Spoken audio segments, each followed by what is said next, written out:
What's going on? I am Nando. And I'm DJ. And I am Diggins. And this is Mostly Nitpicking, a podcast where every week we pick apart a piece of pop culture by looking exclusively at the details. Woohoo! Is this last week? Are we doing the terminal? Yeah. Hooray. Yeah, but like I'm confused. slow motion, like a cartoon where someone gets hit in the face with a dodgeball in slow motion and they kind of, go like, no. That's like I don't know what you guys are talking about. This is how I've always talked. I legit don't understand what's going on. Can we I are tell already you? lost in the bit. It's been a minute and we're lost in the bit. Can I Lost tell in the bit? you Lost in the bit. how much I love? Diggins broke. Hold on, buffering. Give me a second here. Phil. 1 minute. No, Phil, hold Phil, on. Let me think. Nando, how's the weather by you? Let me It's a think. beautiful day today. I'll get there. Oh, that's good. How much I love. What the hell are they called? Podcasts. I love podcasts, and I love being on podcasts. I can't. It's terrific. I mean, well, you're on one. You like podcasts, Wow. Miss Swan, because you're on one. It's been my lifelong dream to be on a podcast ever since I was listening to them in a laundromat. Lost in the Okay. bit. Lost in the bit. Lost in we the bit. are still lost in the bit. We're This lost week, in the bit. we're doing the bit's not working. Dwayne we are Johnson's lost. DC's League of Super Pets. That's going to be the movie because it's on HBO, just like Elvis. And it's just like, might as well. So Is that where we're at? Are we at might as well? Pretty much, and we're going to talk about it. I mean, obviously, the main reason Well- we're doing it is that we are recording on the 6th of Rocktober, but Rocktober has just begun, so we are honor bound to at least think about movies starring The Rock. We don't necessarily have to nitpick them constantly, but we'll at least keep you abreast of I feel like Rock that's what's going to developments. happen, though, right? I don't know. I mean, are we going to do like Werewolf by Night next week and then just immediately kill Rocktober? I don't know. That's a good question. Yeah. I don't know. So we'll I feel see. like if we start a Rocktober, we've got to see it through. That's true. We'll get at least one more Rock movie in besides Black Adam, which comes out this year. But Maybe the people can tell us. The people can be the champ, and they can tell us which Rock movie they want us to do. I mean, absolutely. Tweet at us. We have a couple that people have brought up that might be fun. Scorpion King, obviously, his first big one. Tooth Fairy, one of the weirder ones. We've done the Jumanjis, Journey to the Center of the Earth. I think that one's come up in conversation. But there are obviously, he's done quite a few movies. And we've covered quite a few of them, too. But besides the Fast movies, we haven't done too many before, like 2017. So, yeah. You guys ever see The Rundown? One with the shotguns? Or is that the other Yeah. one? Yeah, It's the I have one seen where- that. It's the one where The Rock, his main character arc is that he has to find the courage to murder again. Yeah. Is it like bad, or is it No. just like mediocre? Oh, is it as a good? movie. like a I thought you meant does the mid-2000s movie Oh, think, no, yeah. does the movie think As him a being movie. him doing murders is bad? No, the movie thinks it's No, very of course good. not. No. I'm not a fool. Yeah. Yeah. It's fine. From what I remember, it's been a while. Yeah, it's okay. It's the one with Sean William Scott. He's the other guy in it, I think. Yeah. Man, what's the last thing he did? I feel like we haven't seen him in an eternity. He did something very recently, actually, that I loved. I mean, he was on Sunny, as he was Country Mac. He's on that Lethal Weapon show, another Goon movie. I don't know. Maybe not. Maybe he wasn't in anything I loved, but he's been in things.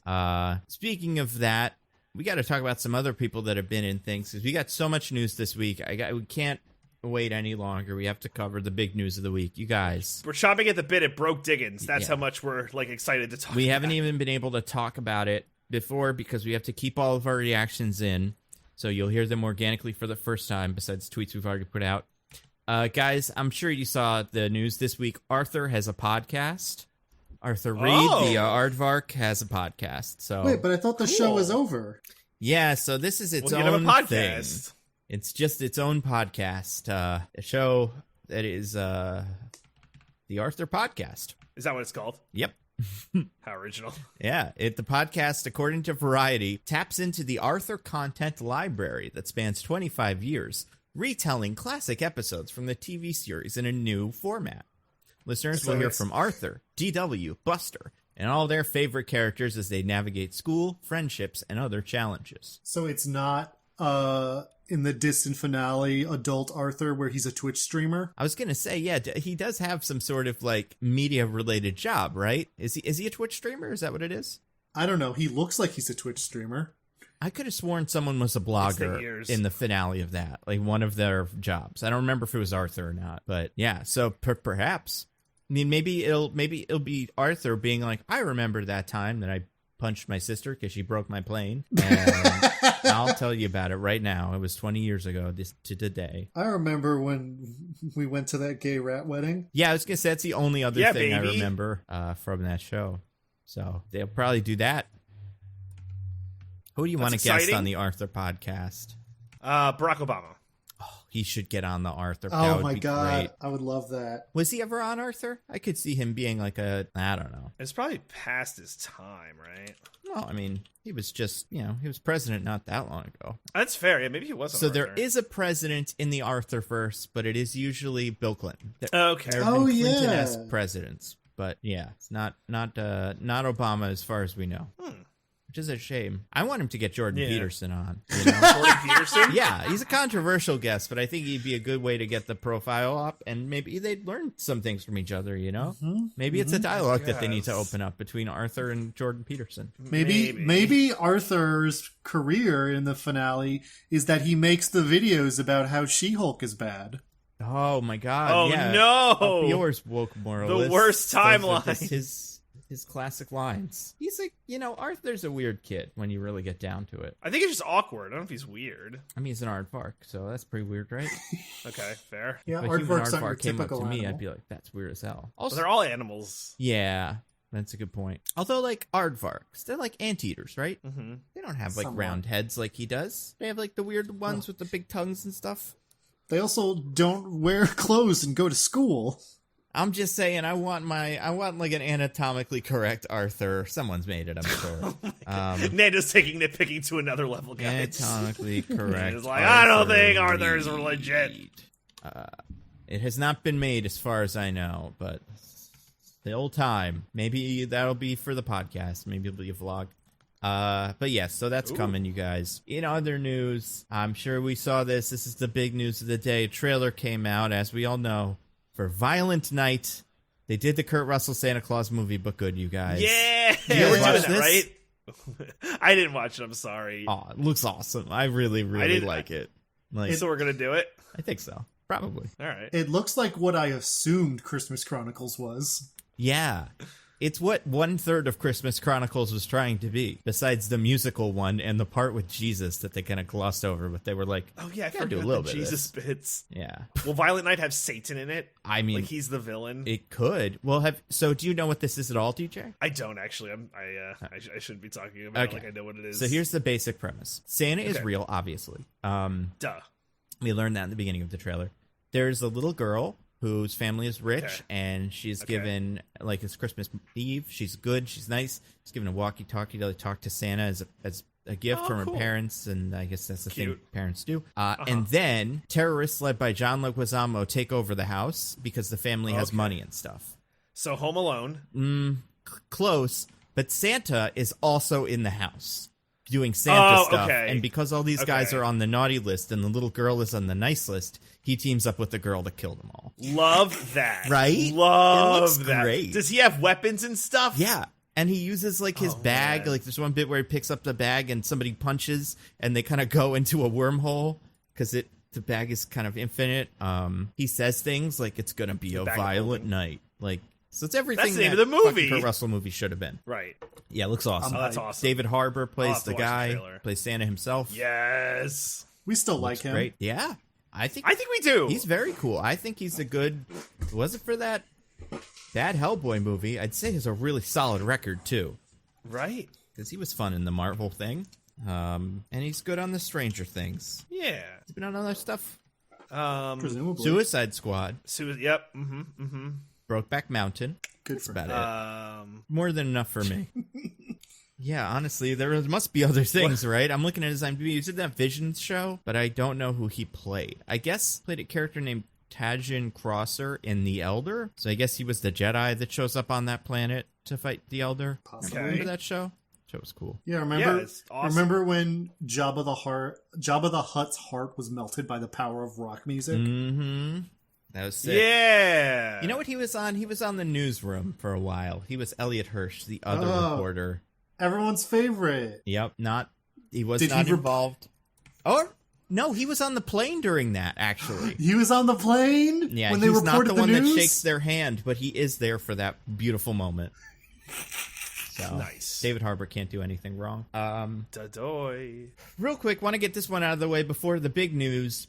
This would be the big news were it not the week that it happened to be today.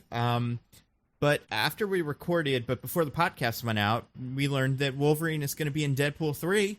That's interesting, isn't it? Yeah. That is, that's like news. So I it's think just going to be fine. a shot-for-shot remake of the Wolverine Origins movie, right? I mean, I'm sure they'll end up there at some point to shit on it for a little bit, right? They already did it in the Deadpool 2 post-credits. It's true, and that's where he says, come to do a movie with me in one movie. I'll be there. Wolverine, you're in it. And we all went. That's probably not going to happen. And look at us now, fools. Fools indeed. Yeah. What do you guys think this will be? So it's not. I can tell you what I want it to be, but I know it's not going to be. I've heard like Deadpool kills the Fox cinematic universe. Like that would be a fun thing. Yeah. Where if he just goes and kills all the old ones from that. With the Like, that would Fantastic be fun. Four and the Fan Four Stick. Yeah, like that won't happen. But how fun would that be, right? Could be fun. I mean, they could do it. I feel like for that, it's like, would you even be able to get the guys back in their classic roles to all be killed? Yeah, Jessica that's Biel's such a way good too part. busy these days. Was Blade part of the Fox? I can't remember. I can't remember. I don't either. think so. Yeah, I couldn't. I was thinking about that too, because like, some of them obviously were, but I don't know if that was. But either way, yeah, I mean, it's the X-Men, it's the Fantastic Four, probably some others, right? Daredevil, bad Daredevil. Yep, bad Daredevil. Mm-hmm. That's all I can think of. But yeah, it's gonna be great. All right, Nando, you've held out for long enough. What is the big news that we're here to talk about? All right, you guys. I wish I had another fake one, but I don't. So you guys, No, we totally have more news. Nando, you missed the one right below that. Here, I'll read it for you. You probably missed it because you're not wearing your glasses. Tom Brady and Giselle might be getting a divorce. That's the big news of the week, as far as I'm concerned. No bigger news than that. they're on the market, Yeah. so that's pretty good. What are your thoughts, Diggins? I really want to hear your thoughts on this. Tom Brady is a villain and he deserves to be unhappy. Wow, that's really harsh. That's true. He did cheat in football, so Yeah. that's not good, is it? And maybe on his wife? Maybe. Oh, there's no way he hasn't, DJ. Grow up. And I Oh, mean, wow. once a cheater, always a cheater. That's what they say. So Okay. Wow. Got some hardliners on this podcast. Well, all right. I guess we've held out for long enough. Diggins, why don't you tell everyone what the big news is that we're going to talk about? Absolutely, I would love to do that. Yeah. HBO Max has confirmed Velma's going to be gay in the new show about her. So confirmed excited. I'm she's pretty gay sure in the it's new movie confirmed. they made, but Oh, maybe that's it. Maybe that's what I'm talking about, and the show is separate.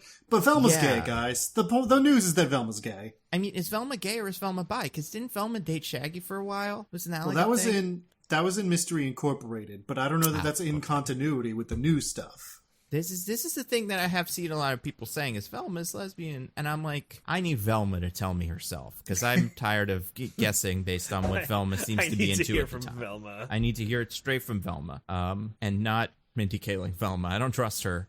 Something about, I don't No. think based on that trailer, I don't think she's to be trusted. Vindicating Velma is red-pilled, apparently. Yeah, but yeah, they made a new animated movie where Velma looked at a girl and went "Awooga," and then it's like, okay, Yeah, her tongue rolled out onto the table, and she Yeah, started honestly, eyes popped out. beating Not her. too And far. her eyes popped out as heart shapes. yeah.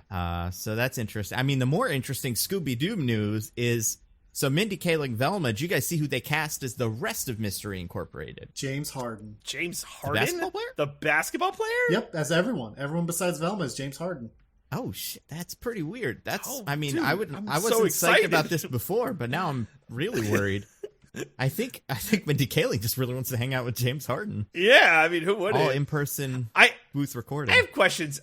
How do you know who James Harden is, Diggins? I listen to you talk sometimes. Okay. Wow. I didn't even know I talked about James Harden. So, okay. I thought, were you like, did he mean James Marsden? I think he meant James Corden. Ooh. It's a Hollywood voice thing. Like, that just feels more right to me. Well, it's not a musical, right? So the pact is not in place. It's true. But I mean, you're not super far off because Shaggy is black now. Hooray! Finally, been a lot. It's about time. And it's going to be Sam Richardson as Shaggy. Oh, sure, okay. Whatever.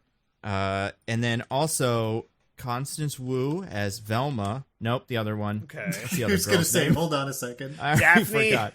Daphne. Yeah, there you go. Daphne Blake. And then Dennis Reynolds, whatever his actor's real name is, Glenn Howerton is playing Fred. Obviously, no matter what we do, Fred can't not be white. Fred exudes such white energy. I mean, yeah. Otherwise, they wouldn't.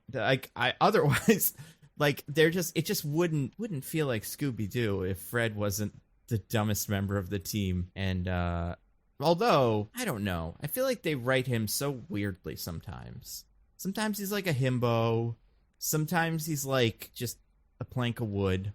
That's all I really want from him. But now, if he's Dennis, it's like, is he going to be the villain? Maybe. Oh. I share the concept art. And by concept art, I mean like some sort of character art. But like, it's weird because Fred's in an anime for some reason. The other characters are just in one of those kind of, shows, this new animation style that we see all the time. Mm-hmm. And apparently, they're calling Speaking of Sam animation Richardson styles. Norville instead of Shaggy. Obviously his last name, but still, why? Well, no, his full name is Norville Rogers. Shaggy's just a nickname. Yeah, but like, why not say Sam Richardson is Shaggy? Yeah, that's what we all know him by, right? I mean, couldn't tell you. they have to be very, it's whatever is on your birth certificate is what goes on your HBO first poster for the R-rated Velma show. So It's Damn right. if it's that way for names, because it's got to be that way for genders. exactly. This show looks weird. I'm not psyched about it. to be Yeah, honest. I don't love these designs, first of all. Yep. And that trailer was discouraging. It has this like trying to be kind of Harley Quinn, like really self-referential and stuff vibe, but also I don't know. I mean, maybe I'll leave my words, but I feel like we're kind of overloaded with Scooby-Doo content, but also none of it feels right. Like I feel like we're due for just plain old Scooby-Doo, but We got Scoob 2. well, we did, and then it got canceled with Batgirl. Batgirl dragged it to hell. Oh, right. I forgot. Yeah, it's gone forever. Shit. Yeah, for the tax breaks. Exactly. Mm-hmm. Nothing more important than tax breaks. Although maybe That's they're true. gonna reboot it. Who knows? This feels. You know what this feels like to me? It feels like Titans when like they put out the Titans show, and it was like at the same time you had Teen Titans Go for babies, and then you had Teen Titans say bad language words at Batman. As like, what is this brand? Who is this brand for? Just everybody? No kid's gonna just turn on the Titans show and just be like, oh, this is like there's no cohesion. It's one or the other. Sure. Yeah. But anyway, the big news, the big trailer of the day, Black Panther Wakanda Forever got a trailer. Oh, man. Another So one? excited. Yeah. Well, like the other Yeah. day, like Friday maybe. It was when they announced that, like, you could get your tickets Yeah. now. Which, did you guys get your tickets? I have never done I'll that, get them and I the day never will. before.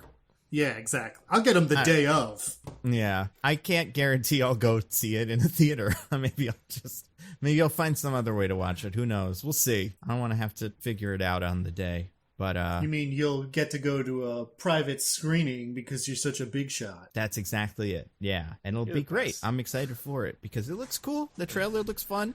I maintain it's going to be bad with Diggins. I know it's Diggins' take, but I agree. It could be. It totally could be. I mean, we'll find out soon enough.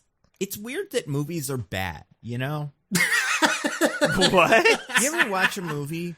Like, I'm thinking like Black Adam is the one I'm thinking about this for. But like, we've watched movies this year, not like Pinocchio, where like the concept in itself is not going to work, where it's like live action. But like, God, what's like a real stinker from like the last year or two that was like a big studio? Elvis? No, I guess I wouldn't say that's bad. I'm thinking a movie that we all watch and we go, that's very bad. Let's look at 2021 budget, like Wonder Woman 2, right? Like, how does it not be good? Because you see the trailer and you go, that looks good. They can't screw that up. There's only so many things you can do in a movie. How will they make bad? But then sometimes it's bad. What about like Morbius? Is that like one? Yeah, and Morbius. Morbius is another one to me, that kind of feels like, in theory, it kind of can't work. How can Morbius work as a movie without Spider-Man? But, I mean, it's definitely up there. I mean, hey, Spider-Man did this. We definitely know it. Yeah, but, like, it's weird that movies are bad sometimes. Yeah. But this one won't be. I don't know. Do you think we'll be able to deal with it being bad? I feel like there will be a part of our brain that just goes, no, it was good, though. It was good. You know? That rejects the information of our eyes. Yeah, I think we might have that. I would be terrified to be the first critic to be like, guys, I think it's bad. That would be an insane thing to do. I think we're gonna get a lot of like, if it's bad, I think the responses will be, it was interesting. They did a lot of things, and then one person will say it, and everybody else will go, oh, thank God, yeah, I didn't like it. Not that I think it will be bad, but I think that's how the dam would break. Speaking of dam breaking, Namor is in it, and he flies with his little feet. That's pretty good. Yeah, I like that. Good. Let's go. Yeah, and also we got a confirmation that we're gonna hear a da-na-na-na-na-na sting. Yeah, shows that's up. right. He is very much canonically a mutant, so it makes sense, and I hope it does happen. Trying to think. We have had mutants in there have been some mutants in She-Hulk, actually, when I think about it. Mr. Immortal is a mutant. El Aguilar is a mutant. We've got a lot of mutants that aren't really mutants these days. Mutants, but not X-Men.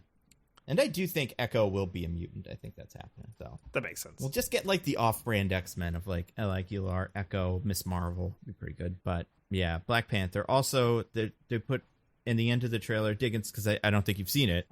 They show the new Black Panther jumping down from a plane or whatever, and everybody watching is just like, man, I hope it's somebody else. Anybody it's the but anti-vaxxer Shuri. Black Panther. Yeah. No, it's the anti-vaxxer Black Panther. Yeah, we got her. Black Panther's going to be going around telling everybody that you don't. The evil. Maybe that's the whole movie. Maybe Namor is giving them an Atlantean super vaccine, and Yep. and like Black Panther's got to go around being like, no, it's full of nanomachines so that he can track you and control you. Yeah, And, she'll like that's sell like vibranium incense or something that actually deals with makes a fine mist, a dry mist of vibranium is all you need to get rid of the whatever, I don't know. Super COVID. But yeah. I don't know. Who do you think? Do you think there's a chance she won't be Black Panther somehow? No, she's 100% gonna be Black Panther. I can't even imagine a scenario where she's not. I have a feeling I'm the more I think on this, the more I'm like, now they'll all be Black Panther. I think they'll all M'Baku, Nakia. I think they'll all have Black Panther suits by the end of the movie. I mean, that's makes sense in a weird way. I feel like, Yeah, right. and It can't be one person. It could be everybody. in that Or it could way, be if one of no them's an way. anti-vaxxer, they get to just say that one's not Black Panther anymore, but we still have 8 Black Panthers left, you know? What if they just decide to make it so that every Black Panther from now on, there's a different Black Panther? That would be interesting. It's like a James Bond kind of Sure. thing where there's just, by movie 15, it's just some random Wakandan from the council. It's like, it's waited long enough. Daniel We have a lot of Kaluuya, this fruit. he can be it soon. He's in those. That's true. We have a lot of this fruit, right? I could just eat the fruit and then, like, we're good. Just start passing around the fruit to everybody. Yeah, might as well. You don't want a whole army of superhumans in case Why are we- fucking Atlanteans come and try to drown everybody. It might be helpful if everybody has superpowers. Why are we I could deal with bogarting that. this fruit? I mean, come on. Yeah, it's weird. It's weird that they don't give it to everybody. They're bad people.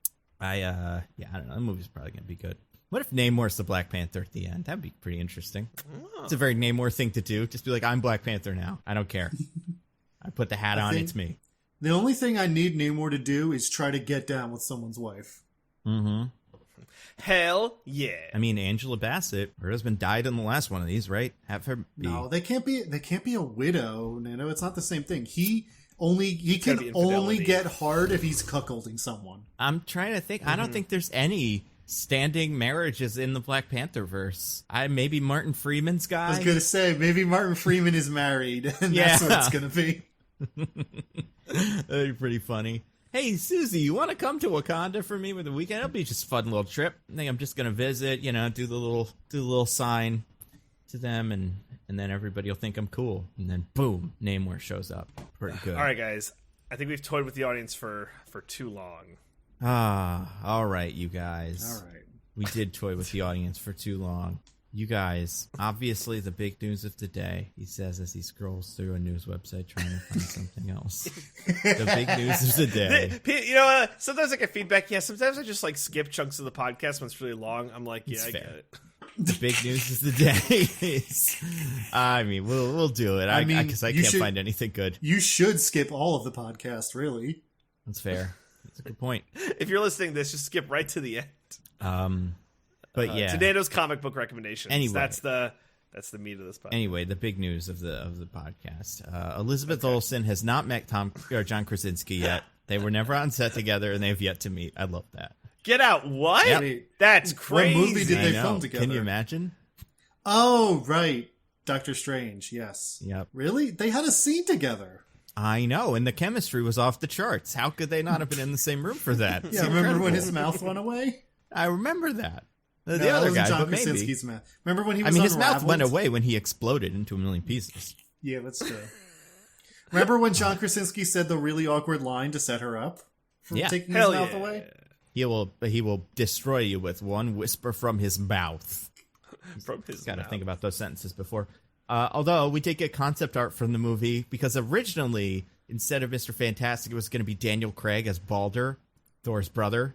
So we finally got some concept art of what that was going to look like. I put it in the chat. Looks like Balder.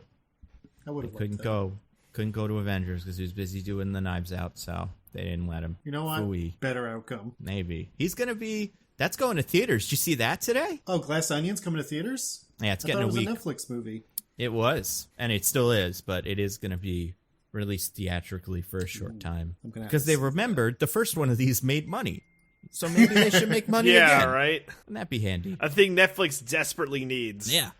Oh, we need. Yeah, how are they money. going to keep funding all these Stranger Things episodes if they don't start making some money? Exactly. Those kids are getting more expensive by the day, and David Harbour is getting so many hot new roles as Santa Claus, he might not even be able to come back. So the Africans going to be pretty good.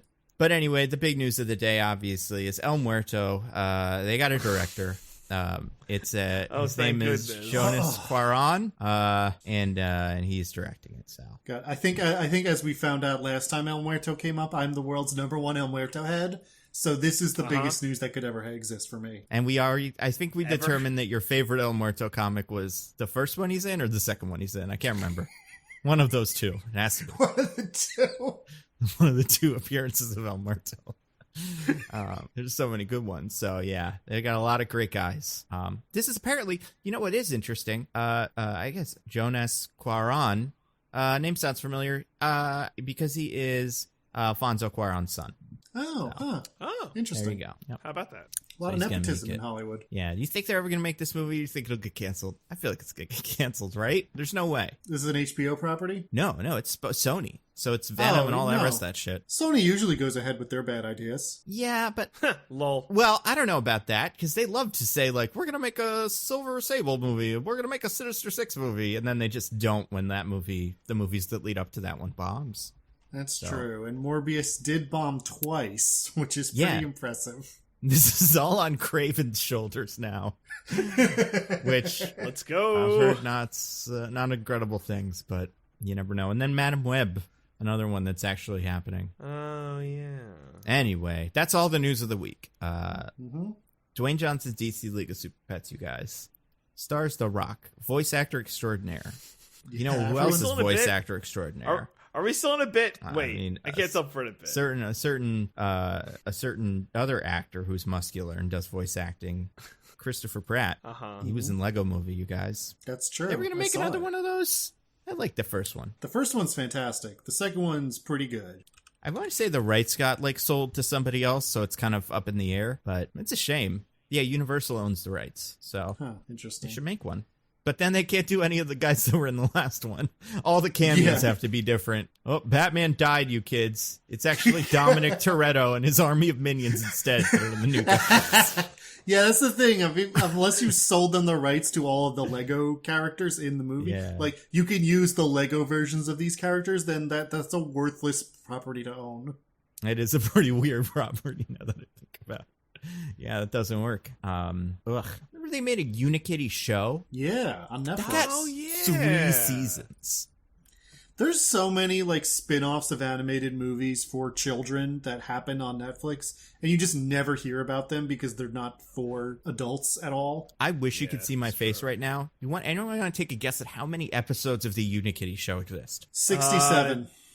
52? 104. Good God. Wow. Yeah. That's like as many Bluey episodes there are. That you love Bluey so much. It's your favorite. It's the greatest show on television. Yeah, 40 Actually, episodes Bluey in the has the first belt. season. Or no, sorry, more than that. No, 40 episodes in the first season, 40 episodes in the second season, 20-something in the last one. It's insane.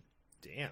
Are they still making it? Like, Nah, is that it third seems season like ongoing? Nah, it ended in August 2020. Okay. Which, Turns out it had a shelf life. I don't want to spoil it, but this is a plot summary for the final episode. Okay, you guys, all right. I've never seen it. I don't know what the show is. I imagine Unikitty's in it. I think there's a dog or something. Here we go. Following the events of Master Frown's birthday, Unikitty and the gang form a resistance group to restore peace in the Unit Kingdom. Always with me. It's half Andor, half birthday party, and that's pretty good. Okay. So, yeah. I bet the kids liked it. I had a cousin who, after that first Lego movie came out, was effing obsessed with Unikitty. Same. Like, Not they a cousin, but probably like, sold yeah. half their toys based off my cousin alone. They were, like, it was huge. yeah, And the Batman one was also very good. I thought that one was a lot of fun. yeah. But yeah, then they stopped making them. They made that ninja one, nobody really cared about, and then they made the one that was the second one, which was okay. Mm-hmm. Then they went, I guess no more. Good luck, Universal, making this about, you know who could be in it? Chris Pratt, Owen Grady, a.k.a. Duke Thunderguns from the Jurassic World movies. He could be the new protagonist now. I mean, all the Chris he's Pratts can hang basically- out. He's basically in the second one. Yeah, so that's true, yeah. Oh, this is a good idea. Anyway, they made a Mario movie, you guys. They put the Well, they're trailer making out. Oh my gosh. Technically, it's not quite How done exciting! That's true. I did you guys watch the whole direct? yet. Yeah. No, Me too. I figured you guys hadn't because you didn't get my incredible joke at the start of the episode. I did get it. What was the joke? Well, first it was that his voice is bad. Second, it was that when they cut to Chris Pratt for a little bit to talk about how excited he was to play Mario, he acted like he's never even seen the word Koopa before. Yep. I know what you mean. Yeah, he seemed really high, or so. I couldn't figure out what was going on with him. It felt like Shigeru Miyamoto was standing off camera with a gun to his head, like, say the fucking lines, Chris Pratt. Yeah. do I need to see this I now? loved Mario. Did I miss out? And I played it in the arcades as a kid. Oh wow! Yeah, it was weird. I've wanted to play Mario since I smashed some Koopas in the original Mario Brothers arcade game. Okay, And then Jack Black was like, "Hey, everybody, it's me, Jack Black. I'm Bowser." Yeah. And everybody was like, "Yeah, that makes fuck sense. Yeah, get Yeah, in that there." makes sense. Yeah. So, yeah, that's happening. We got our first. We're also We got excited. the direct, and then a little trailer that was really just two scenes smushed together. A good one and a bad one. What were your expectations going into this, you guys? I mean, Rock fucking bottom. I feel like I knew it was going to be. I don't know. I don't trust Chris Pratt to be Mario, so What? those are Why? my expectations. He's voice acted in one thing before. Maybe another When one. he I did can only his think of own the one. voice. Yeah. I mean, I don't know. Yeah, like all the above. Oh yeah, he was in two things. I always forget about Onward. Oh yeah, he Oh wasn't yeah, Onward. where he was just himself. Yeah, and Well, then the he was- animated Terminal List prequel. Just kidding. They didn't make that. obviously. No, Maybe someday, but we can only hope. yeah. Remember, he's in Jennifer's Body. The movie rules. Oh, Is that his wow. wife's name? Oh, Dickens. Oh, I mean, maybe. That's the name. It's Catherine Schwarzenegger. It's a classic name. But anyway, yeah. So Chris Pratt is in it. It's the first we've seen of this. It's yeah. It looks like something, man. It looks like something. So there were two scenes. Let's talk about them one at a time. The first one, Bowser invades the Penguins. Uh-huh. What do we think of this? I thought it was cute. Pretty I good. didn't hate it. Yeah. Yeah. I'm like, this is pretty good, right? Yeah. Penguins Jack are Black minions Bowser. now, I think. That's what we're getting. Oh, Penguins boy. the new minions, yeah. I got that vibe from them. Jack Black Bowser It does make is sense. like recognizably Jack Black, but you know what? He's doing a performance. It seems good. Absolutely. Yeah. And I think it looks But it's great. like, And Jack Black, yeah, it does look good. Jack Black It's has a good looking Bowser. done a lot of voice work in the past. Like he's, Mhm. we know him primarily as a live action actor, but he is actually a relatively accomplished voice actor. So that's not that surprising. I mean, Kung Fu Panda's made bazillions of dollars. Oh, That's a yeah. humongous property. Skadoosh. Yeah. I'm trying to figure out if he did anything else. Shark Tale. He was in Shark Tale. Anyway, Oh my god. I've never seen Shark Tale. it's boring. That's the thing. makes It's sense. not as That makes exciting sense. as you'd hope.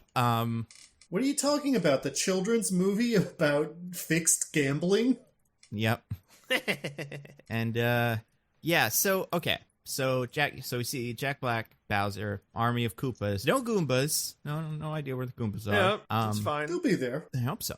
Maybe they're going to be big guys in suits. Also, you said it wrong, Nando. I think you meant that he has an army of Koopas. That's right. He has an army of Koopas, and he's got his signature fire. He goes and burns down the whole Penguin Castle. Mm-hmm. Then he takes their star, and he's playing the fucking Mario. The power's mine now. It's Mario Party. Which, like, yeah, it's cute. Yeah. And who's going to stop him, you guys? Does look like the Bowser board from the first Mario Party, I gotta say. Oh, interesting. I didn't think about that. That makes sense. Mm-hmm. But yeah, so who do our Wandering Eyes does appear after that? Oh my gosh. Well, we get an awesome glimpse at the Mushroom Kingdom itself. Yeah. So glorious. What's the deal with the Mushroom Kingdom in this? It's a lot of mushrooms, right? Why do the mushrooms look like real mushrooms? That's actually, I didn't consider that. Yeah, they do look like real some things are mushrooms. realistic and some things aren't, and some things are like blocky pixels. And it just seems like they threw darts at the board, or like they spun a wheel, and that was what determined what thing you were. Because there's signs in 3D with blocky pixel words on them on the poster, and then these realistic kind of cartoony mushrooms. Yeah. But yeah, so we see the Mushroom Kingdom. We see Toad played by Keegan-Michael Key. Right. Terrific. Yeah, no notes. Did a very good job, and that should have been the end of it. And also, they seem to be going with the original Mario origin, which is that Mario is an isekai. What is that? Explain, please. Yeah, please explain. An isekai is a genre of anime in which a person, through mysterious circumstances, is suddenly flung into a completely different world, usually a fantastical one from a mundane one. Interesting. And must adjust to those circumstances. Now, as we all know, the original origin of Mario is that he is a plumber from Brooklyn who somehow ends up in the Mushroom Kingdom. Yep. I'll be honest, I didn't love this. Yeah, I mean, that's what the first movie is, too. So, pretty good. Pretty good. Here's my big question about the trailer, and we'll get to him in a second. But also, we see Luigi at the end. Why is Luigi there? Yeah, a little teaser. How does he get there? He's also isekai. Yeah. Right, but like Mario comes with Toad. Does he just also show up, like later? It's probably going to be like a little subplot where Mario's disappeared in the Brooklyn world, and Luigi's like, I gotta find my brother, and ends up also getting isekai'd. That's a good point. I had no idea there was a word for this. There is if you're a friggin' weeb. Wow. So what do we think of Mario's design? What do you think of like his character and stuff? Why does he have a collar? Why does he have a collar? Looking at it now, I'm curious about that. I hate the collar. We have to respect him. He's a business Mario. He's an entrepreneur. Pulled himself up by his bootstraps. By his overall straps. Why does he have a collar? No, I hate it. Man. It's the thing about the collar is that it doesn't look like a real collar, so it doesn't look realistic. Yeah. But it's also not cartoony. So it doesn't fit with the cartooniness of it. It just looks bad. I mean, he has super textured jeans, overalls. I don't hate them, but I don't love them either. I think the hat is fine. I think the shoes are good. Yeah. I think the color palette's good. Question mark. Yeah, it's a little muted, but also maybe that's just some of the shots we've seen. Yeah. Actually, it's pretty well. I don't know. He's got the mustache. The mustache looks okay. Oh, thank goodness. Imagine if they took that out. Great. Like, this Mario doesn't have a mustache. I could see it. Listen, I guarantee you there was one executive in the room who was like, mustaches aren't really in right now. Are we married to the mustache? Yeah, I can see someone pitching a version of this movie where at the end he's like, you know what I should do? Grow a mustache. And then they're like, see you next movie. You know what I should do? I should start wearing overalls and a hat and have a mustache. Yeah. Also, maybe I should start jumping on things. That would be great. He does do some jumping in we this. need the origin. So that's good. Hey, what there's was the this movie pipe we did this here. year? Should I go into it? That's the post-credit scene. Yeah. Oh, my God. What were you asking, TJ? What was the movie we did that was like, why was this the origin movie? Or why is like next one the origin movie? We do like one of those every couple weeks. It's true. Sonic 1 was that. Mortal Kombat was that. Yeah. I feel like the one this year that we were big on, though, was the Uncharted movie, because the post-credit scene is literally them. Yeah, that's if they right. Did the mustache thing. That's he a mustache yep. in the movie, and then he does in the post-credits. That's exactly right. Yep. That's what I was thinking of. Thank you, Diggins. So maybe next time. I mean, I don't know. Are they ever going to make another one of those? Probably not. I don't think it made a lot of money, so probably not. Yeah. They teased it so well, though. So that's we'll find they make the movie you actually wanted if you go see this one. Well, and it worked with Sonic, because Sonic 2 was It's much true. better than the first one, and the first one was that whole, like, oh, he's not really Eggman yet, but by the end of the movie, maybe he will be. Mm-hmm. I mean, it's kind of what Morbius was, although Morbius was just a straight-up origin. Anyway, yeah, so Chris Pratt plays Mario. Yeah. What do you think he was told as far as direction is concerned, and what do you think he chose to do? I don't think he was told anything. Now, Yeah, I think he was told to read your lines. maybe I'm giving him too much credit here, but I do feel like his instinct would probably be to either do it completely straight or to try to go big and cartoony, and like whichever one he did, again, some executive in the room was like, do it more real or do it more cartoony. And he kept having to waver between those two until he ended up in this unhappy medium. Yeah, I almost think it could be the opposite. I think he could have gone really cartoony, and then at the end, like after a couple takes, it was like, well, we need to hear it's Chris Pratt, so do it a little bit more Chris Pratt. And then they wound back to this, but it's one or the other, somewhere in the middle. Is there anything good about it? I mean, The first part. The way, like, Chris Pratt Mario specifically? Yeah, and his voice and stuff. No. I mean, Nope. if we're being really fair, it's like two mumbled lines, so it's hard to say for sure. It definitely, the thing is, I would like it more if it was just his voice. Like, then I would have Yeah. been like, well, that's pretty much what I expected. But he's like doing Chris Pratt, but there's this weird kind of inflection on it that's not quite an Italian or Brooklyn accent, but makes it sound really weird. Yeah, he says Mushroom Kingdom. So his line is Mushroom Kingdom, here we come. Mm-hmm. And he says it like a little, like Mushroom Kingdom, you can almost not hear any accent at all. But then here we come is like, here we come. So like, yeah, it's like he's reinventing what a Brooklyn Italian plumber would sound like in our today world. Yeah. Not a great idea, but something, I guess. So what we're saying is he should have done Bob Hoskins. He should have been, hey, how's it going? I'm Mr. fucking Mario over here. Hey, Hell yeah. Mushroom Kingdom, here we motherfucking come, am I right? That actually might have been sick. That would have been great. I mean, there will be people, especially in the next year. I feel like our deep fake voice technology has really improved by leaps and bounds. We'll be able to put anybody's voice in this movie if we want. We'll definitely get a Danny DeVito cut of this. Someone will make. And then, yeah, Bob Hoskins cut. Why not? We have the technology. Yeah. So. That's true. Pretty soon we'll be able to fire all actors and just use AI. Exactly. Hey. Just like What if this self-driving movie- cars have made taxi drivers and chauffeurs obsolete. I mean, some of them even float. You can use the Cybertruck as a boat. So For it a made brief boats period. obsolete too. Yeah, for a brief period. Guys, I have a question about this movie. Okay. What if it's great? Then hooray, Yeah, we have a good Mario good. movie. That'll be good. Isn't that crazy though? Like the Chris Pratt stuff was weird, and he made a lot of weird choices, and I didn't really like him.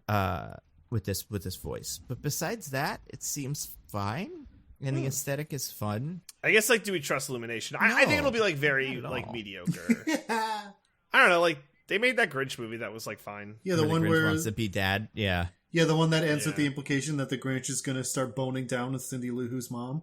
Listen, the Grinch fucks. I think we know The this. Grinch does all fun. right? I was gonna say, like, I think I don't trust Illumination one bit. I do trust Nintendo now to have a pretty tight leash on what they let the characters do and say that maybe is able to constrain Illumination and make it work. Mm-hmm. Like, but I mean, yeah. Trying to look up All what in all, it Illumination has done besides the Despicable Minions Me in this. and Minions. Yeah. Minions, Grinch, the other Horton, not Horton Hears a Who. Well, maybe Horton Hears a Who, but the other one, the Lorax was them. Sing? Were they Sing? They were I think Sing. Yeah. They were Sing. So, DJ's Sing favorite won movie, it. Sing. it's the only good It's the one best. of any of these. Still haven't seen the sequel. The I hear first it sounds Despicable Me is pretty good, I think. That's true. People like that. But yeah, it's a, I don't know. I just don't know. It might be okay. And wouldn't I that mean- be strange? Listen, I'm probably going to have a good time with Jack Bowser. Yeah, and Charlie Kelly as what's his name as Luigi. Like that might be fun too. Wait, they're having two people play Luigi? Charlie and Kelly. That's right. Well, I thought Charlie Day was voicing Luigi, but this Charlie Kelly person is also? Charlie Kelly is his name on the show, right? I think. I don't know. Sure. I don't watch the show. I think his name is Charlie Kelly. Yeah, it's I think he's gonna be fun. We haven't heard any of Anya Taylor-Joy. Interested to see what she sounds like. Mm-hmm. What if it's good? Very, very unusual. I was not prepared for this. We shall see. We'll see. Yeah, let's not get ahead of ourselves. Let's wait till April. Yeah. So that's that. Is that all the news? Do you have any other fake stories we want to throw out here real quick? I think that's it. I think we're good. I think that is it. I think after an hour we could finally get to the movie we're covering. I don't know. I feel like we could waste more time if we wanted. I mean, I prefer we didn't, but Guys, that's just remember when breaking news, and by breaking I mean it happened a few days ago. Matt Smith understands the Morbius meme more than Sony. Yeah. Oh, love it. That's weird, right? It's weird because he admits he hadn't even heard of it, and yet he instantly understands it better than all the executives at Sony. Yeah. Good for him, I guess. To understand for the listener, because you probably haven't heard about this, because this is nothing. In a Hot D interview, someone mentioned that some fans are like, it's Morbin time when you show up. And he's like, oh yeah, I didn't know about that until this happened. It's something from Morbius. The guy's like, yeah, so fans of the movie are doing it. And Matt Smith under his breath is like, if you can call them fans. Which, you know what? He's right. They're not fans. Yeah. The joke is that the movie is bad and no one has seen it. Yeah, they're fans of the word Morbin and like that whole thing. That's pretty much it. Diggins, no one saw it. Then how is it the top movie on Netflix? That's true. Explain that to you me. got me. That is well, true. Okay, no humans saw it. Lots of tree branches and cats saw it. Now, I do think the Morbin time people do kind of enjoy his performance. His little dance is, I think, the only thing people do universally enjoy from that movie. So, it's Mother's Day. Yeah, exactly. Maybe he gets that. He's like, you guys like me. You're cool. Obviously, the Jared Leto, who gives a shit? But me, I like that. Do you have a lot of moms in his DM? Oh, I better. Oh, you think Matt Smith's a MILF guy? Wait. Are you asking if Matt Smith is a MILF guy? Is he into MILFs? Oh, I mean, I think he's into everyone. That's true. I don't think he has a line.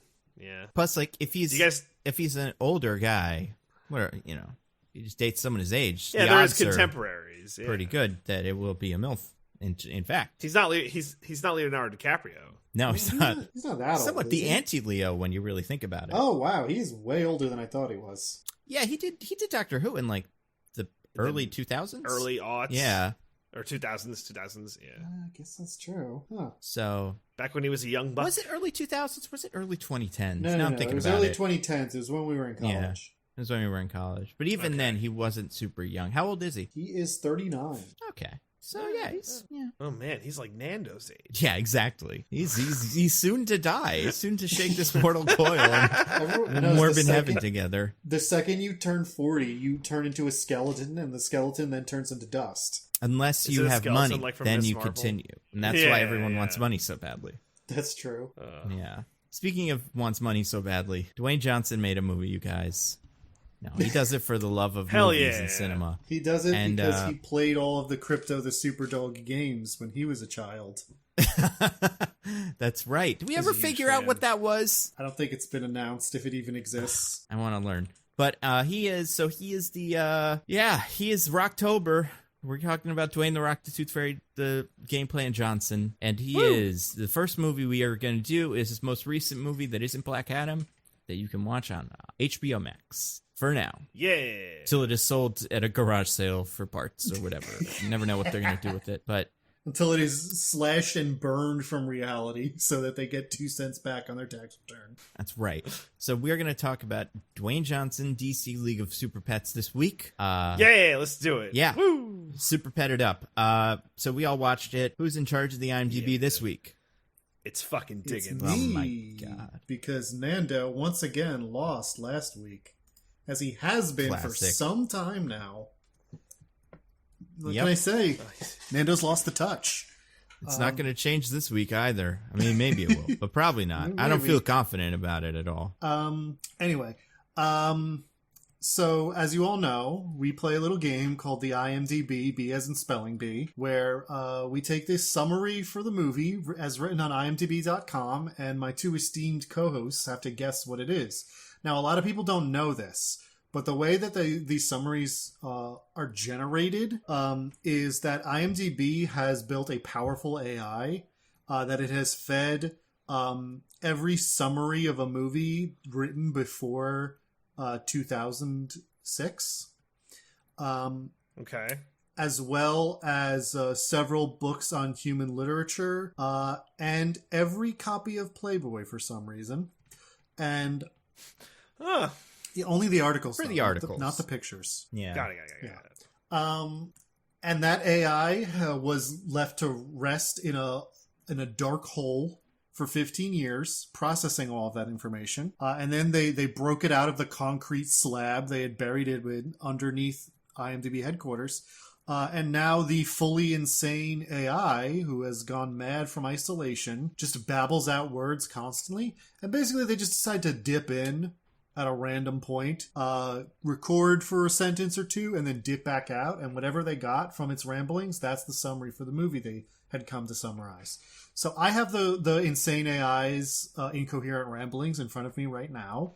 And I'm going to give you a little hint, which is that it is not correct. Oh, what? Oh, man. Okay. Oh, I almost wish you didn't. It's give me not that like hint. super man. wrong, but it's definitely not right. Son of a bitch. So, Nando, as last week's loser, you get to decide who goes first. DJ, you go first. I'm going to think about this one a little bit So you're more. telling me it's not right? Yeah. Like, you're going to hear it and you'll be like, that's not what the movie is. It's not outrageously wrong, but it's not right. Okay. I have two ideas about how that can go. All right. Point After being abandoned by Superman, Krypto the Superdog must learn to work with a group of pets who have received superpowers from Orange Kryptonite and must work together to thwart a plot started by Lex Luthor's evil guinea pig, Lulu, who has successfully captured the Justice League, dooming Metropolis. DJ, that summary sounded pretty correct to me, so I don't know. I don't know. You Like, said it's abandoned the dog. That was your one. I think that was what you were doing, right? and I don't know. I don't know. I'm going to take a shot at this. I think I know what I'm going to do. I'm going to say Krypto. No, you know what? Let's start it like this. After the Justice League is captured by Lex Luthor, Krypto and his owner Superman assemble a team of superpowered pets to save Metropolis from certain doom. You both did really bad. I think we were giving a bad How can we hint. do really good? We'd have to be able to, first of all, get one of these right, and then twist it a little bit to get it wrong in the correct way. If I hadn't given you the hint, you would have been trying to get it right, and that would have also been wrong. That's true. I don't know. We might have stumbled into it. I mean, it's possible, yeah. Sometimes ours are wrong. I mean, ours usually aren't wrong in terms of, like, the details, but... I would say you each got 3 things correct, mostly. Different, you got 2 same things correct, and then each of you got 1 other thing correct. Ooh, go us. So, I feel like we're going to have to do one of our classic tiebreakers. All right. Classic tiebreaker it is. Nando's doomed. I really am.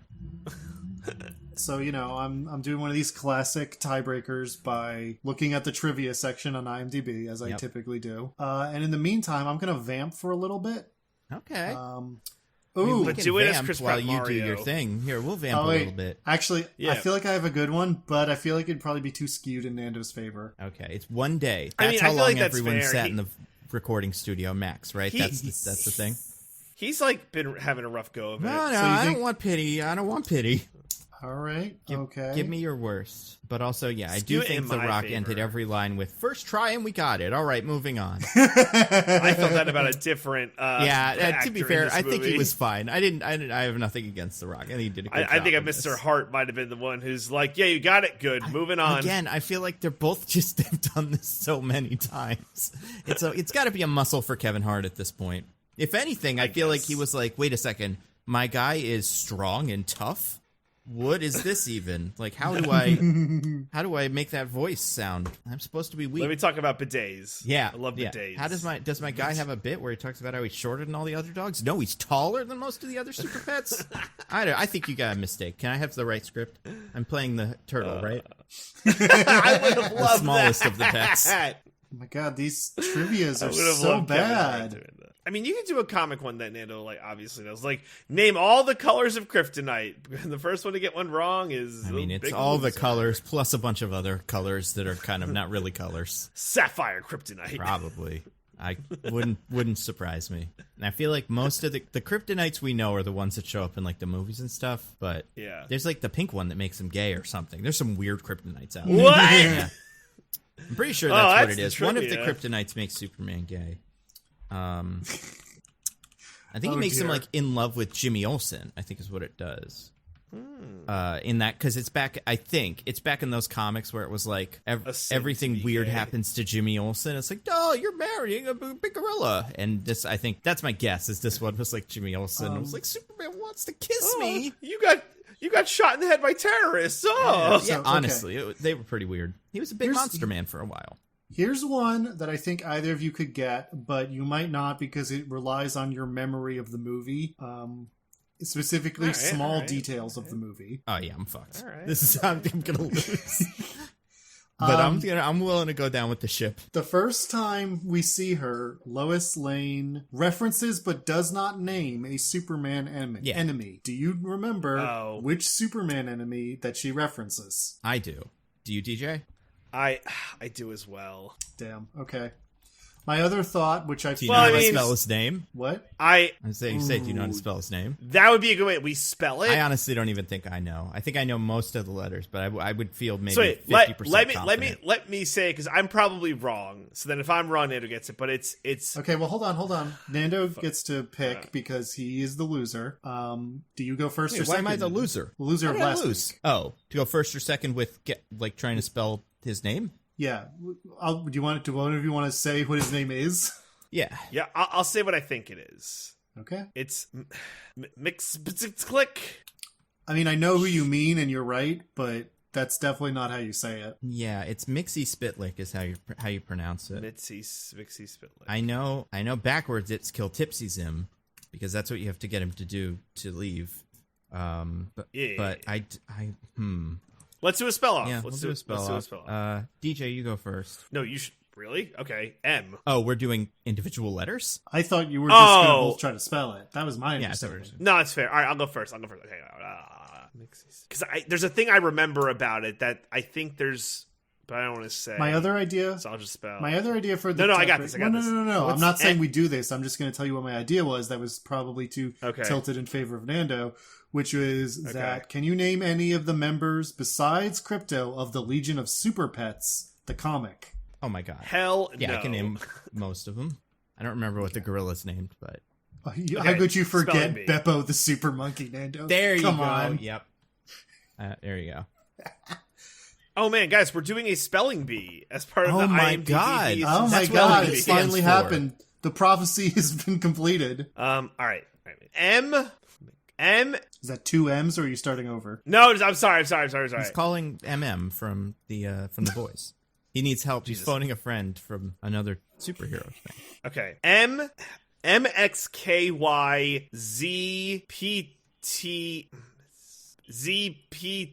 ZPTLSK. Well, can you do the whole thing just in one run? All right, sorry. Mixie split like fuck. Okay, this is it. Okay, I'm just gonna do it. MXZYPTLSK. Okay. You did do two different spellings there, so I'm not sure which one to count. The second I one? think the second one, right? That feels like the more official. Okay. Nando? So now I feel stupid. I'm gonna feel really dumb if I get this wrong. I believe it's MXYPTLIK. It's hard to judge. The only thing I thought I remembered about, and I don't know if this is right, that it had no vowels. So here's the That's thing. only thing Here's I- the thing. It has a Y. Except when Y is a vowel. Yeah, sometimes. Sometimes. It might not have. If I got the I, that might be. That was Here's where I what was happened. like, does it have the I? Here's what happened. DJ got every letter, but had 2 extra. Nice. Nando, Love me some extra letters. you had no extra letters. Or right, you had 1 extra letter, but you also missed 1. Okay. So I think we should just do something else then. Yeah, I think we both lose. It's MXYZPTLK. Okay. Okay. Yeah, I know it starts with MXY. I wasn't sure about the Z. For a second, I was like, when he said Z, I was like, yeah, it sounds like something to be in there. But then I was like, maybe that's because I thought it would be. All right. Not. Dwayne Johnson and Kevin Hart have worked on 4 movies together besides this one. Can you name all 4? Yes. All right, how are we doing this? Back and forth, or? Yeah, let's do back and forth. Back and forth sounds good. All right, you want to go first, Nando? Sure. Jumanji, Welcome to the Jungle. Okay. I have a clarifying question. Just the second Jumanji, is that a different movie? Yeah. Is that your answer? It has to be, yes. right? Yeah. Yeah, that's one of them. It's a different movie. Why wouldn't it count? All right. Well, that's my second one. Is that what it's called? What's it called? DJ, can you remember what it's called? I was trying to think about this too, because I was like, do I want to go first or second? Because I'm going to have to name the second Jumanji movie. Oh, God, do I have to name it? I mean, I was willing to accept it, but now I'm interested if you do remember. It's, I don't. I'll name a different movie if Nando can figure it out. I want to say it's like...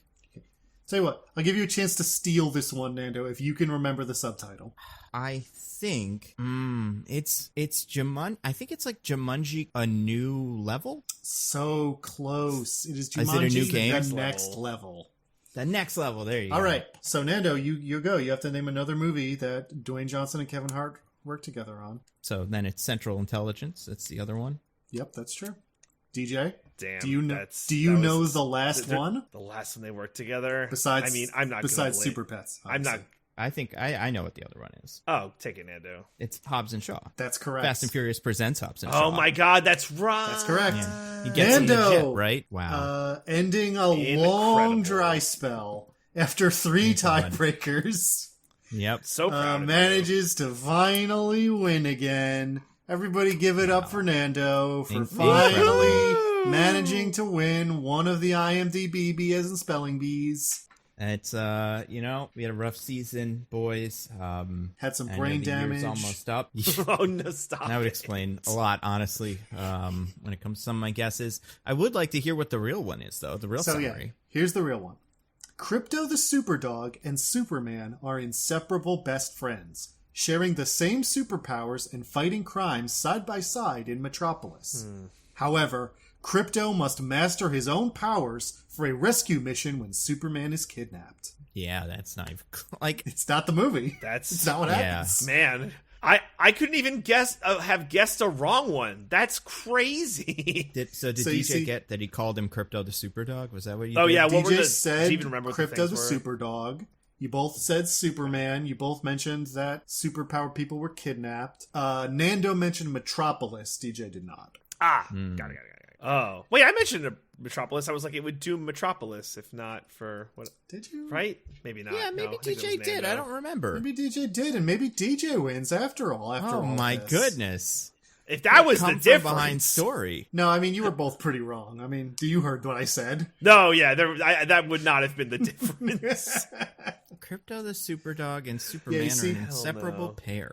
They don't have the same powers either. Inseparable but, like, best I- friends. If either of you had said mean, best they friends, that might have tipped it, but you didn't. They have most of the same They even powers. play the stupid song at the start of the movie. That's true, they do. So we know. Wait, what superpowers don't they share? Well, it says sharing the same superpowers. Yeah, but DJ Is said that they true? don't. I think they do, right? I mean, in the movie, what does Superman do that Crypto doesn't? I guess so. Yeah. I don't know if he does. Does he do freeze breath at any point? Yeah, he freezes. Crypto he does, freezes yeah. Ace, the Bat Hound, to Right, the floor yeah. when he's doing a prison break. And they do X-ray vision when he's playing with the ball. Mhm. So that was the only one that I was like, maybe he doesn't have that. I mean, he probably doesn't have all the random ones. Like, you probably can't throw a little logo into a big saran wrap thing, or like, But that's my favorite. yeah, you can't turn back time by By spinning around the world flying real around fast. the world. Yeah. No. Another Yeah, favorite one. but- Anyway, yeah, the big problem with both of your summaries is that you mentioned the other main characters that are on the The poster, Super and Pets, yeah. big no. Okay. Yeah, that's a good one. Can't believe that was the issue. Foolish of us. All right, well, DJ, as the loser, apparently, maybe not, we'll see. But for now, would you like to summarize this movie for us? Oh no. Okay. Actually, You I forgot. don't think this one's too bad. You forgot you had to do that. Had to do worse. Yeah, it makes me sad. Okay. So, Superman and Krypto are inseparable best friends. They love each other so much. And what happens is, guys, a woman comes into the mix. A whole ass woman named Lois Lane. Not a woman. Women always ruin everything. Yeah. It's like a shame. And, Clark's catching feelings, and he's not watching Great British Bake Off, and, like, that's a bummer, right? Because that's the thing that they do on Fridays or whatever. So it's like Lois and Superman go on a date. But meanwhile, we have this like shelter home for rescue pets where it's like things well, I'll get into the characters later, but they are there. Believe you me, they're there. And one of them, Lulu, is like Lex Luthor's old guinea pig, and she's out to like get revenge on Superman for separating them. That we find that out later. So what's happening is Lex is trying to get orange kryptonite to give him powers, because orange kryptonite gives you powers. So he's like, I'm gonna get me some orange kryptonite and get me some sweet ass powers. And Superman and Krypto stop him, but Lulu is able to get some of the orange kryptonite because it only gives powers to pets. Not animals, mind you. Pets. I also thought Yep. that when she said that. I was like, they gotta be pets? Hold on. Yep. Which they are not. They're strays. Or like, Right? I don't think they are technically pets. I don't think all of them were. I think the big thing here is Lulu clearly never was. She was a lab animal. That's right. Yeah. But she saw herself as a pet. Maybe if you identify as a pet, that's all it takes. Woke liberals trying to tell us that you can just identify as a pet, even if you don't have an You're a owner. pet or you're not. Get real. If it's either says you're a pet on your birth certificate or it doesn't. That's right. So Lulu gets this orange kryptonite, and it gives everyone in the shelter power. So we got Ace, who he becomes invulnerable. He's a dog. We got a turtle named Myrtle.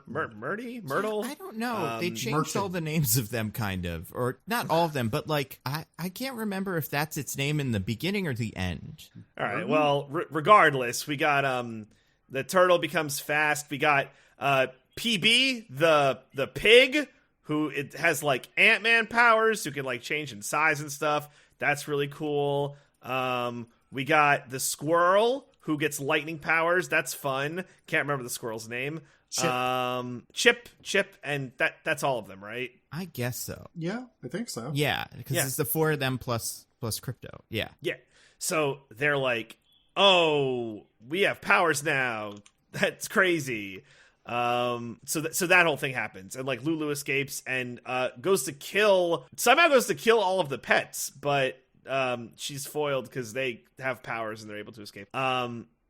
So then Krypto, so as part of this, Superman is attacked by Lulu, and Krypto is sad because he was like done for the date, so he can't like save him. But then he realizes what's going on, so Superman gets stabbed by kryptonite. And then there was a thing of cheese left for Krypto, and he ate it, and it had kryptonite in it that like Lulu planted, and then that made him lose his powers. So Krypto no longer has powers. So Krypto then like goes after Lulu, and it's like doesn't work, and then like runs into the super pets, and it's like, I need you to help me like get Superman back. And they're like, yeah, I guess whatever. So that's going on. Meanwhile, Lulu powers up a bunch of other guinea pigs, and these guinea pigs, they all have different powers. Like there's a fire one, there's an ice one, there's a muscly one, there's a ghost one. The powers get really weird. And then they beat up the Justice League, and the whole Justice League's kidnapped. And it's like, wow, they beat up the Justice League. So then like a bunch of stuff happens that like doesn't really matter. And then Lulu breaks out Lex Luthor, and Lex Luthor's like, you stupid guinea pig, I don't care about you. I'm Lex Luthor, I'm evil. By the way, Lex Luthor was in jail this whole time because Superman stopped him after the orange kryptonite thing. And it was like, oh no. And also all of the other super pets, League of Super Pets who went to go fight, they got put in jail. I feel like I'm missing stuff, but it doesn't really matter. So then Krypto poops out the kryptonite, which is great. Breaks out of the jail. Cowards who don't out. show it on screen. I know, right? breaks out all the other animals, and then it basically gets to a point where some people have to take Lulu on, and the others have to save the Justice League from getting like shot up into rocket into space and exploded, which probably would have been fine for most of them if we're being honest, but whatever. So the Super Pets save them with the power of friendship. Krypto saves Lois Lane, and that's like, I love you, Lois. It's cool. And then Lulu gets super powered, so Krypto has to go fly into the sun and do the ultimate punch, but the ultimate punch would have killed Krypto, except Ace saved Krypto because Ace was immortal. Or like it was invulnerable. And that's like kind of the movie. I may have missed some stuff, but that's basically the movie. Yeah, pretty much. Yeah, all right. So, yeah, it's a movie. It's a movie. It certainly is. DJ, as our winner, you also get to tell us what you thought of the movie first. No, sorry, you were the Nando loser. won. I thought I won. I'm just so used to I had to Nando. go to this godforsaken exercise of talking about this stupid. I'm so used to Nando losing that my mind rejected the information that he had won. It just couldn't handle it. But no, you're correct. Sense. Nando, as our winner, you get to tell us what you thought of League of Super Pets first. It's fine. I don't know. It had all the super pets in it. I haven't seen that movie, The Secret Life of Cats and Dogs, but I imagine that's what this is. But this, I've never heard of also that Illumination, sometimes. right? I've never heard no, of I The think Secret that Life one of Cats and Dogs. Is that Illumination? Maybe When it is. did that come out? Is that really old? No, it's like 5 years old, maybe. No, Louis that C.K. can't was be. in the first one. That can't be. It's The Secret Life of Pets. Why would they make a movie so similarly titled to The Secret Life of Pets around the same time? Yeah. Wait, what did I There it say? is. Secret Life of Cats and Dogs? Oh, yeah.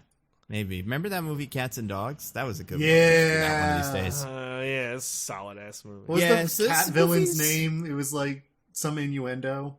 Well, Kitty Galore was the villain of the second one, but there was the first one had a Kitty different Galore. villain. Kitty Galore is in the first one. That's why the second one is the Revenge of Kitty Galore. But Kitty Galore is not the main villain of the first one. Yeah, I don't remember. No, I was thinking of Kitty Galore. You were right. I'm just telling you. But yeah, so this it's fine. It's like that other one where it's like the cats and the dogs are friends and I don't know, it's weird. I don't know. I didn't like, you know what I didn't like? Speaking of movies where the end they go, oh, and it's the one you want. I just like, this isn't the Super Pets though. It's just something else. The Super Pets are already the, pets of the superheroes who've come together to form a Justice League. And this movie is another thing. There's not one Beppo the Super Chimp to be found. No super chimp, no horse, no kangaroo, none of the good ones. Also, it's just like regular pets too. And I don't know. Yeah. A squirrel And a isn't a pig? pet. Like a pig, Pigs can be pets. Pigs Yes, can be but yeah. farm animals, okay? No, I've seen people with them in their house on Instagram. It's so weird. Right. Like, it's weird too because they have the squirrel. I'm not gonna Google this. Yeah. So like the squirrel is not a real squirrel, obviously, in the comics. It's an alien. But in this it's just a regular squirrel. Yeah, it's it's weird. messed up. I didn't like it. I don't know, the movie's fine. It's not very good. It's fine. It's got friendship and stuff. They I don't know. They hang out a little bit. The hamsters or the guinea pigs are kind of cute, but then I kind of got tired of them. And all of them have little personality quirks that were fine. One of the guinea pigs is that guy I always think is the guy who called in a bomb threat on his ex. No, yeah. You're mad, but it's actually a different guy who's fine. It's his friend from Silicon Valley. Yeah, I always get them mixed up. Yeah, it makes sense. Yeah, I don't know. This movie's okay. I feel like it is very disposable. I'm sure you could turn it on and distract a child or pet with it. And that's great. That's what we you want need. from a movie. Fantastic. DJ can tell us we need these in our lives. Things that can distract a child. I was gonna say there's we need a thing for what my corner of the world is called. I know on the Watch the Ringer podcast because there's two guys and one of them is a dad and the other one isn't. He calls it Daddington Island, and that's where he refers to all this stuff with his kids and stuff. It's he's on Daddington Island, but I don't want to steal their bit. But yeah, I know on the Weekly Planet, James will sometimes very smugly kind of say, well, as a father, I appreciate this movie in a way that you really can't.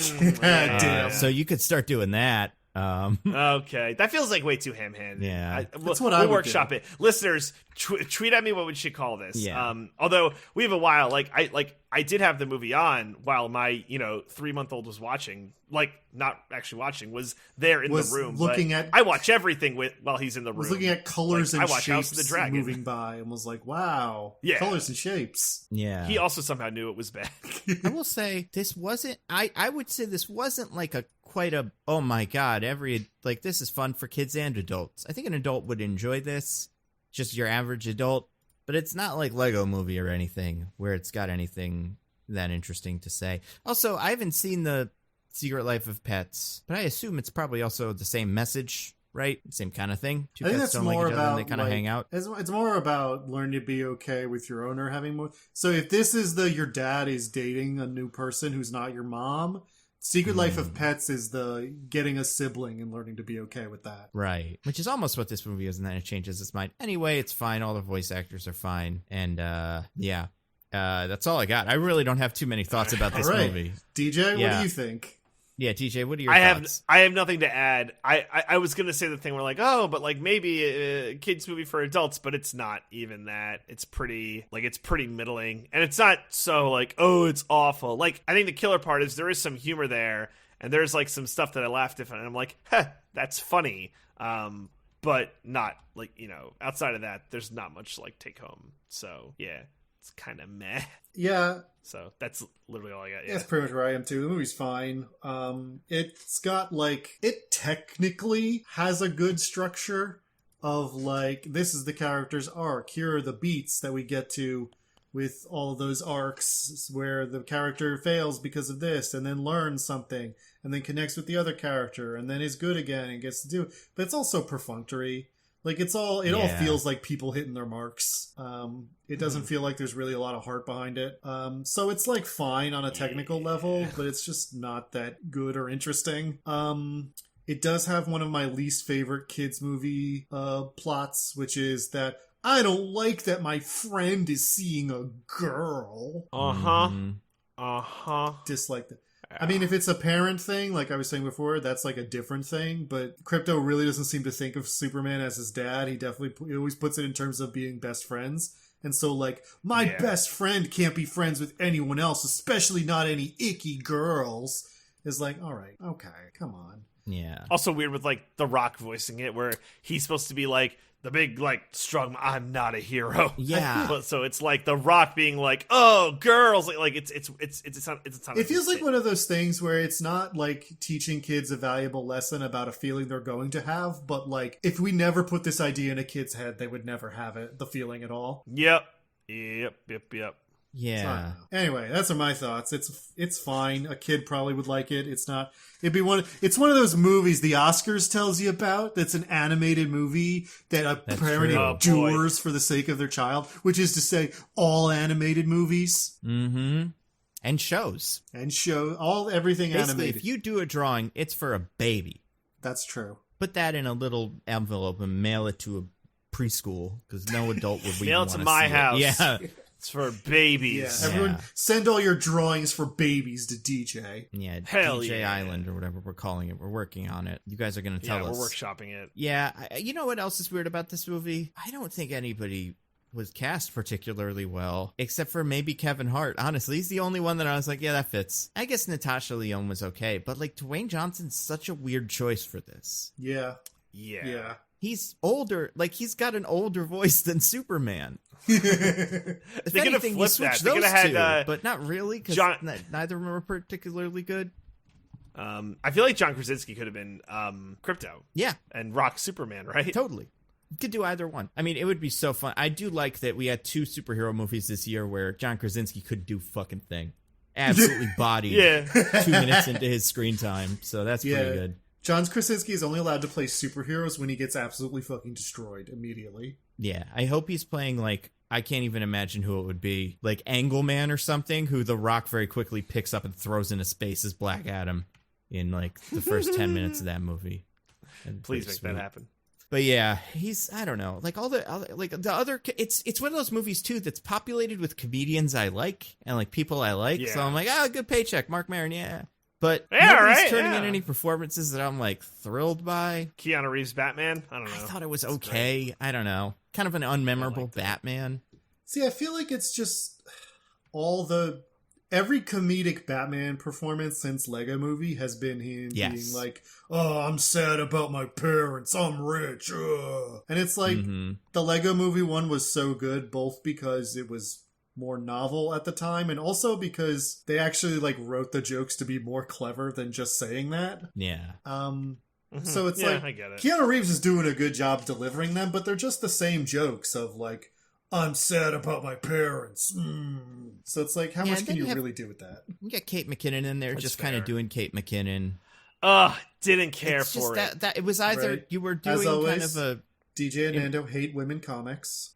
Yeah. I mean, are they funny though? Really, are they? You know? Can they? Is Right, it even like, do they have the possible? capacity? Is it even possible for women to be funny? Science says no. We haven't figured it out one way or the other yet. I'm just saying, I don't want to jump the gun and say one thing when I mean, I look like a fool later. I think like Vanessa Bayer was okay. Natasha Lyonne was okay. Yeah. She had very strange choices that character made in general. Like as like, what's the squirrels thing? It's just kind of exciting. And then what's the turtles thing? It's really horny and slow, and it can't see, and it's got an old man's kind of vibe going. So that was interesting. Yeah, I don't know. I wish they had to act this movie out in a play. I would watch that. That would be fun for me. I would watch that hell so yeah. much. Right? Like all the actors that do all the voices for the Justice League are there. Everybody's there just like If they had to do the motion capture for all the animals. Oh yeah, Mark Maron in a bald cap.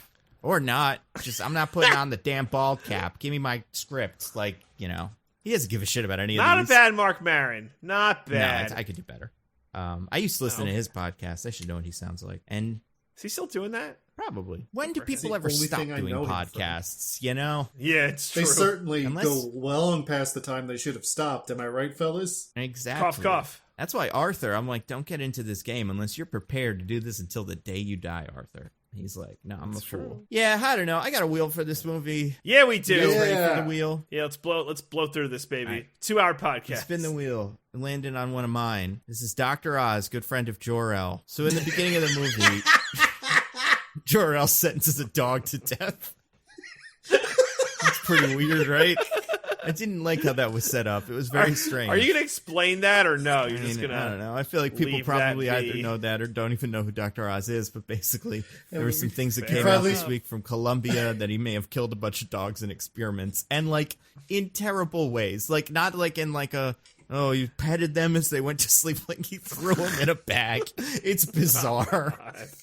He's terrible. If that's it was true. cats, by the way, Hey. he would be brought out into the streets and murdered. The I cats feel would like have it's got him. the opposite. I feel like if it was cats, everyone would have been like, well, you did what you had to do, Dr. Oz. Yeah, No, people fucking love I cats, do think man. this movie has a strange opinion on the difference between cats and dogs, and like how people treat them. Because I do feel like people love dogs. I think People do love dogs. they love cats too. I think you could get away with maybe, I don't know, a bird. But Anyway, I feel like how dare you speak that way about your next senator? yeah, I was gonna say he was really shooting for the stars when he was like, I think I can start with dogs. But anyway, Jor-El in this movie. So we do the kryptonite or the Krypton, escape. Alfred Molina plays Jor-El and doing a little Love bit of a that. Marlon Brando thing, and I thought it was cute. They put Superman in the pod. There's plenty of space. The dog is in Jor-El's arms, itching to get out and go to Superman. And Jor-El is like, no, don't do it. You cannot. And Kal-El, little baby Kal-El's like, give me the dog. And Jor-El's still like, no. And then the dog, at the last minute, runs into the pod. And Jor-El almost seems like he's ready to call it off. Like, wait, we have to make sure the dog dies on Krypton. But then the wife is like, no. We have to let him go. And just makes it out. But yeah, Krypto and Clark. Important to note, her argument isn't that the dog deserves to live too and can fit in the pod. She's just like, Yeah. our son will need a friend. Right. Therefore, since this dog Yeah. will be useful to our son, we should graciously allow it to live. Yeah. It's really weird. Oh. It's a really strange intro to this movie. Yeah, if it was like sending him to summer camp and they're like, no, Crypto, don't get on the bus before they're reluctantly letting him on, it's like, I get it. The dog's not supposed to go on the bus. But the planet's about to explode. Also, like, I do feel like that pod had way more space than the Superman pod usually had. Yeah. I think you could sneak a parent in there. I think we could have Yeah. get mom in the pod. I was thinking that too. I was like, this is a pretty spacious pod. I feel like one adult could fit in here too. Absolutely. But Do you no, think maybe everybody we wants already to had get that in scene Krypton. where his wife is trying to climb in and he like pulls out a gun like, don't you fucking even think about it. Probably. Do you think maybe Krypto caused the collapse of Krypton on this planet? And he's like, you will die for your crimes with the rest of us. For convincing everybody global warming's not real or whatever it is on this one. But I don't know. Because, yeah, he really wants to kill that dog. It's not good. And it's a puppy, too. It's not like an older dog. It's like the same age as Clark. It's really weird. Yeah, how He old just is got it Krypto the other when this day? movie starts? Is he like 30 years old? He must be almost dead. I don't know how old Krypto. Well, no, they probably live super long lives. That's true. He's not right? an actual dog. That's important Right, to but know. also, like, he and Superman both age. Yep. So do you just... I never understood how this works. Do you just stop aging at, like, 30? It's like If you're Saiyan Kryptonian. rules. You get a quick to adulthood, and then you just kind of coast. Yeah. Yeah, So I guess that's what this guy's got, too. You quickly grow into adulthood, you look roughly the same for about 80 years, and then you suddenly become old. Yeah. Does that mean... You think people are like, wow, that's a cool dog. How old is it? It's in his mid-30s, I think. It's really going. In dog years? in human years. Well, I guess how old is Superman in this movie? He's That's such just a- now marrying Lois. Such a hard question to answer. I would say he's about 30. Sure. Yeah, I would say, because the Justice League's a thing. The I mean, it Robins have depends. happened. It depends what years social mores we're going by. If it's 1940s when he was made, 30s? I don't know. When Superman was made? Yeah. Yeah, I think it's the 30s. I think it's like 34, Then 35. him getting married, he might be a fresh-faced boy of 21. Well, I feel like he has because the way they designed this Superman 38, so not quite there. He has the original kind of Superman design, not quite the original one, but that like black and red S. I forget what that's called, but it's one of the early Superman looks. So The edgy one. it's not the original one because the original one's weird and it's not good. Like everything in comics, Right, it's right, like they fucked it up and then they kind of got it right and then they're like, oh, this. But yeah, so you've got that going here. So yeah, I think this movie takes place in the olden days, except for all the technology that probably exists or whatever, and how diverse the Justice League is. I don't think they would let that go in the 30s. Yeah, so I don't know what this outfit is called, but anyway, yeah, the intro's weird. Yeah. I feel like the problem with Krypto is he's not trained, right? Like, but this Krypto is very smart, and we'll kind of get to it. But like in the comics, it has been a problem. The Krypto is a dog with the power of Superman. Enough so that people are like, all right, we got to put this thing in jail or something because it's going to kill everybody. Because it's a dog. Yeah, right? I imagine this would have been really tough for the Kents to deal with. Yeah. They were probably so confused, like, oh my god, an alien boy and an alien dog? Oh my god. Yeah. Do either of you guys know What do we what do? the original Krypto origin is? I don't. Different pod? Dog clone. Clone of sort Superman of. as a dog. No, that's a good idea. They've done a couple of different origins, but the original one that I think is the canon origin now is Jor-El was testing pods and he used a family dog. Oh, cool. Wow, he So really he's like, does. let's see if this thing works. Does it He need really to have is a dog in it? Dr. Of course Oz, huh? not. Yeah, he's a monster. That's why the monkey's in there too. That's where Beppo comes from. Also pod animal. Sometimes like the super pets are just super, like superhuman animals that just show up or like are unconnected. But yeah, a lot of the Superman ones are just like it was on Krypton and then Jor-El shot it into space and it found Superman a couple of years later, kind of like Supergirl, but it like hit an asteroid, so he didn't show up until like Superman was an adult. But yeah, not like, oh, he'll need a friend. Just like I love that it wasn't part of the original plan. It's like, oh, he wants to go. Well, he could use a friend, so Yeah. we'll allow this. oh yeah, it's bizarre. There have been times when like Krypto is not a super dog, where it's just a dog that Superman finds, and then there's other times where Brainiac invents Krypto to trick Superman into thinking it's a dog from Krypton, but it's not. Oh, I like that. Wait, It's all hold over on. the place. Hold on. So later we find out that Krypto has a collar from his father, Dog L. Yes. Mm-hmm. But if this was a game time decision, that Krypto goes off to Earth with Superman, then when did Dog-El have the time to make that collar and give it to him? Great point.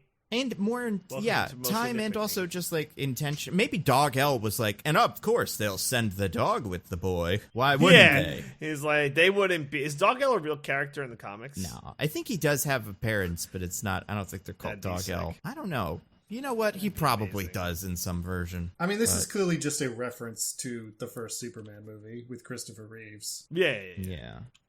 But I mean, a lot of the Krypto's one of those characters that's like silly.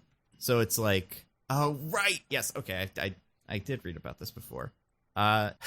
It's even worse than Dog-El. So Krypto has a named father, grandfather, and great grandfather. I can't guess wait they to hear reproduce these. asexually. Well, why why take would a we guess? Why would we even think about recording the names of the woman dogs, Nando? Come on. Apparently, yeah. You want to take a guess at what their names, any of their names are? I think you could potentially guess it. Bark Woof. K9. No, it's a good one. You're kind of going in the wrong direction. It's his father's name is Zipto, his grandfather is Nipto, and his great grandfather is Vipto. Okay, the thing is, though, those aren't words. There's no way I was getting that. No, Zipto's a word. What are you talking about? You haven't seen any Ziptos recently? I can't say that I have, Cool no. word only the kids use. I was not getting that. In Oh, a no. bajillion Have years. I become old? I no longer am Yeah, hip it's a to the TikTok lingo? dance. The Zipto. Yeah, I don't know. It's like, yeah, I think Dog-El thought he could send Krypto because Krypto would obviously go. Right. And Because I he's think a big, everybody he, did he except really for believes Jor-El that at the Krypto end. is the future. Yeah, it's yeah, that was a fun one. I like Keith David and stuff. He's everywhere, man. Yeah, the voice acting in this movie, dude. Not like the acting, the actors. That's what I should say. The voice actors in this movie. Yeah. It's deep. He does have, I mean, they got some of the stuff right. Like the cape that is in the collar. That's something Krypto Yeah. has usually. It's cool. Which is cute. He doesn't wear glasses, but I did like that bit. That was maybe one of I the like that, 2 or 3 yeah. jokes that worked for me. Anyway, I spun the wheel again. Landed on one of Diggins's, which we've already talked about a little bit, but homo dog erotic. Yeah, so, as I mentioned before, I hate the kids show plotline of my friend is seeing a girl. This is the worst thing that could ever happen.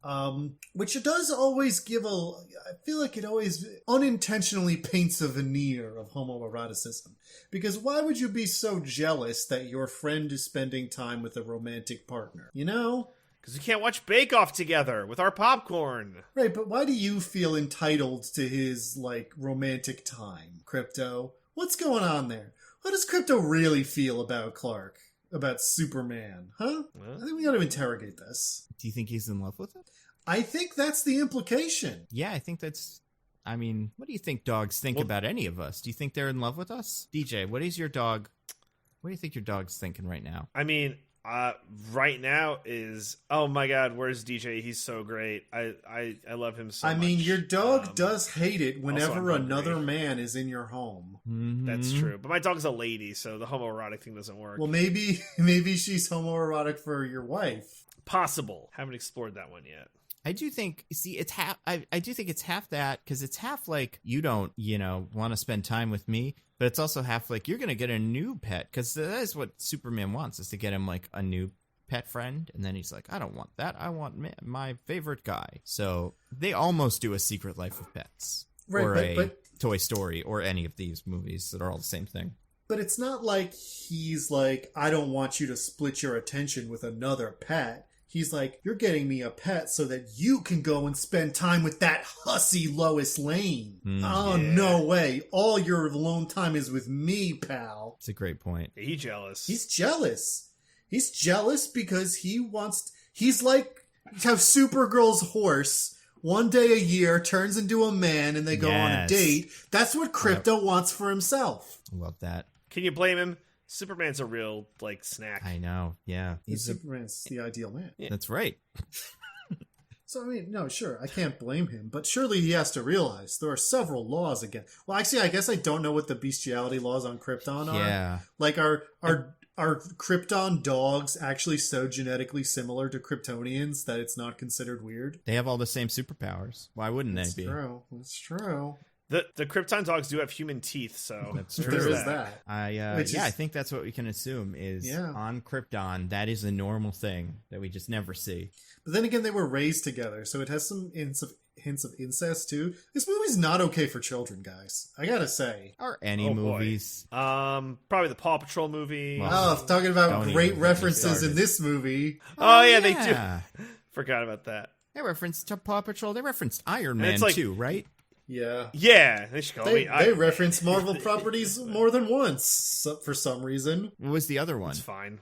God, I'm trying to remember. I feel like some of the animals at some point when they're like talking about their stuff are like mentioning Marvel, because like I think that a name they suggest for Chip is like Chipverine and stuff like that. Oh yeah. He's pretty good in this. Chipverine. Did you like him? Diego Luna, Luna, baby. I liked him in He's this. great. I think he was my favorite one. He's doing the best he can with a nothing role. Yeah. Damn right. I spun the wheel again, landed on one of mine. Krypto's a cop.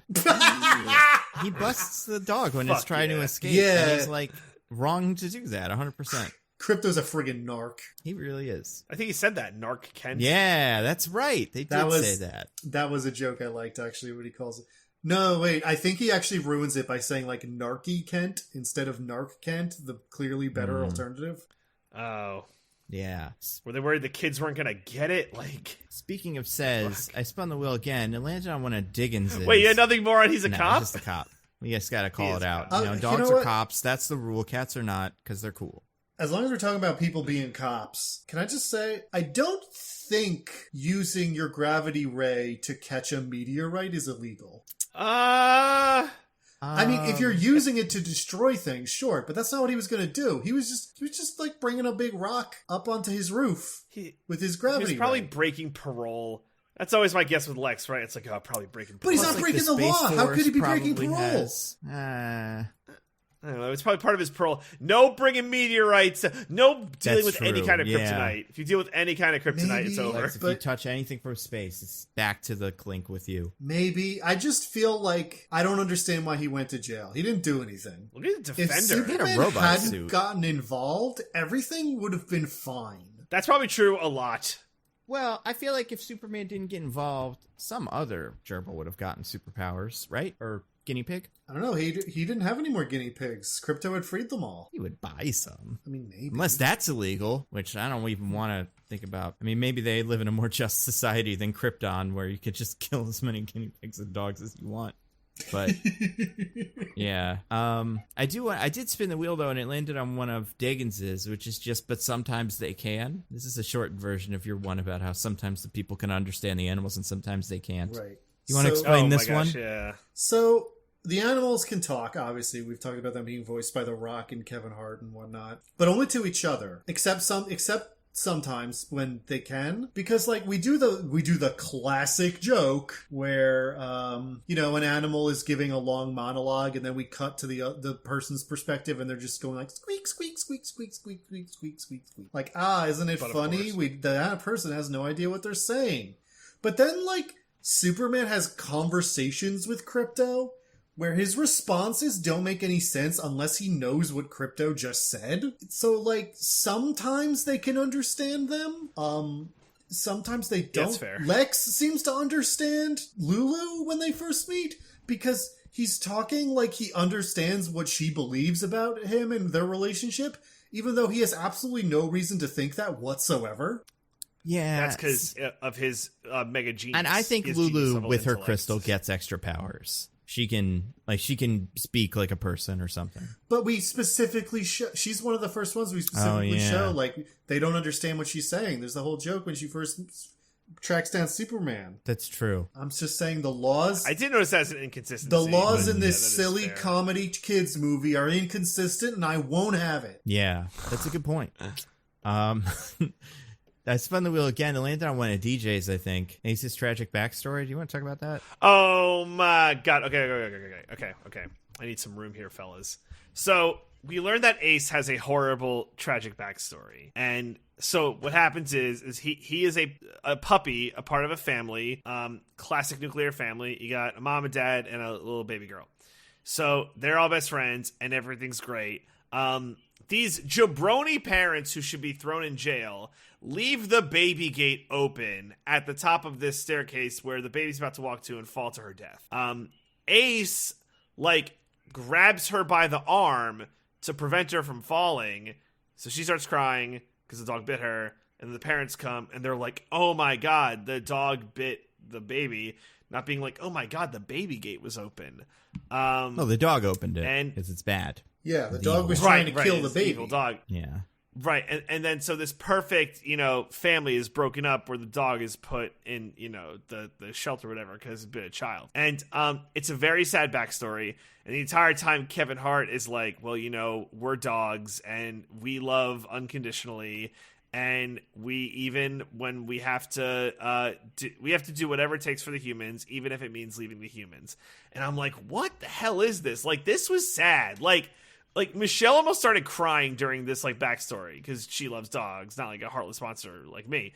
But I'm like, what is this doing in here? Why is it just because he's Batman's dog? And just have his parents were murdered by Joker or a Joker acolyte. Why are we doing this? I thought it was very odd.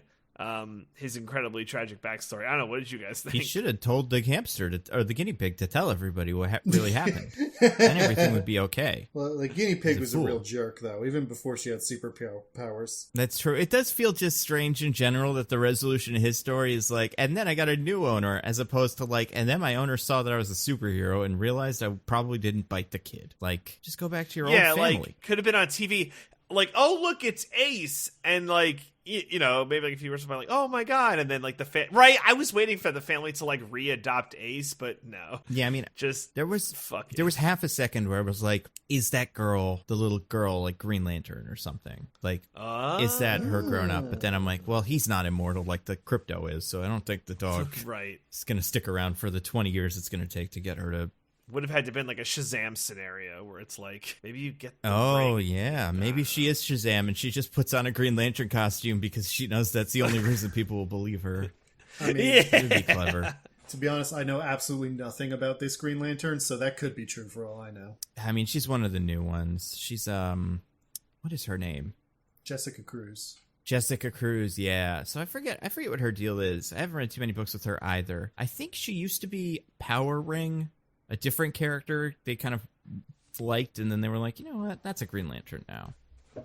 But yeah. I mean, if your name's Power Ring. Yeah, it's insane to me that anyone comes up with a modern DC character who has a power ring and doesn't immediately go, well, he's a Green Lantern person. Oh, well, Power Ring was part of the crime syndicate of evil Justice League ripoffs. So that was their Green Lantern. Although originally I'm pretty sure it was a guy, but I something tells me I think Jessica Cruz was originally that, and then they kind of transitioned her over to being a Justice League. I don't know, I could be way off. But yeah, so it's great.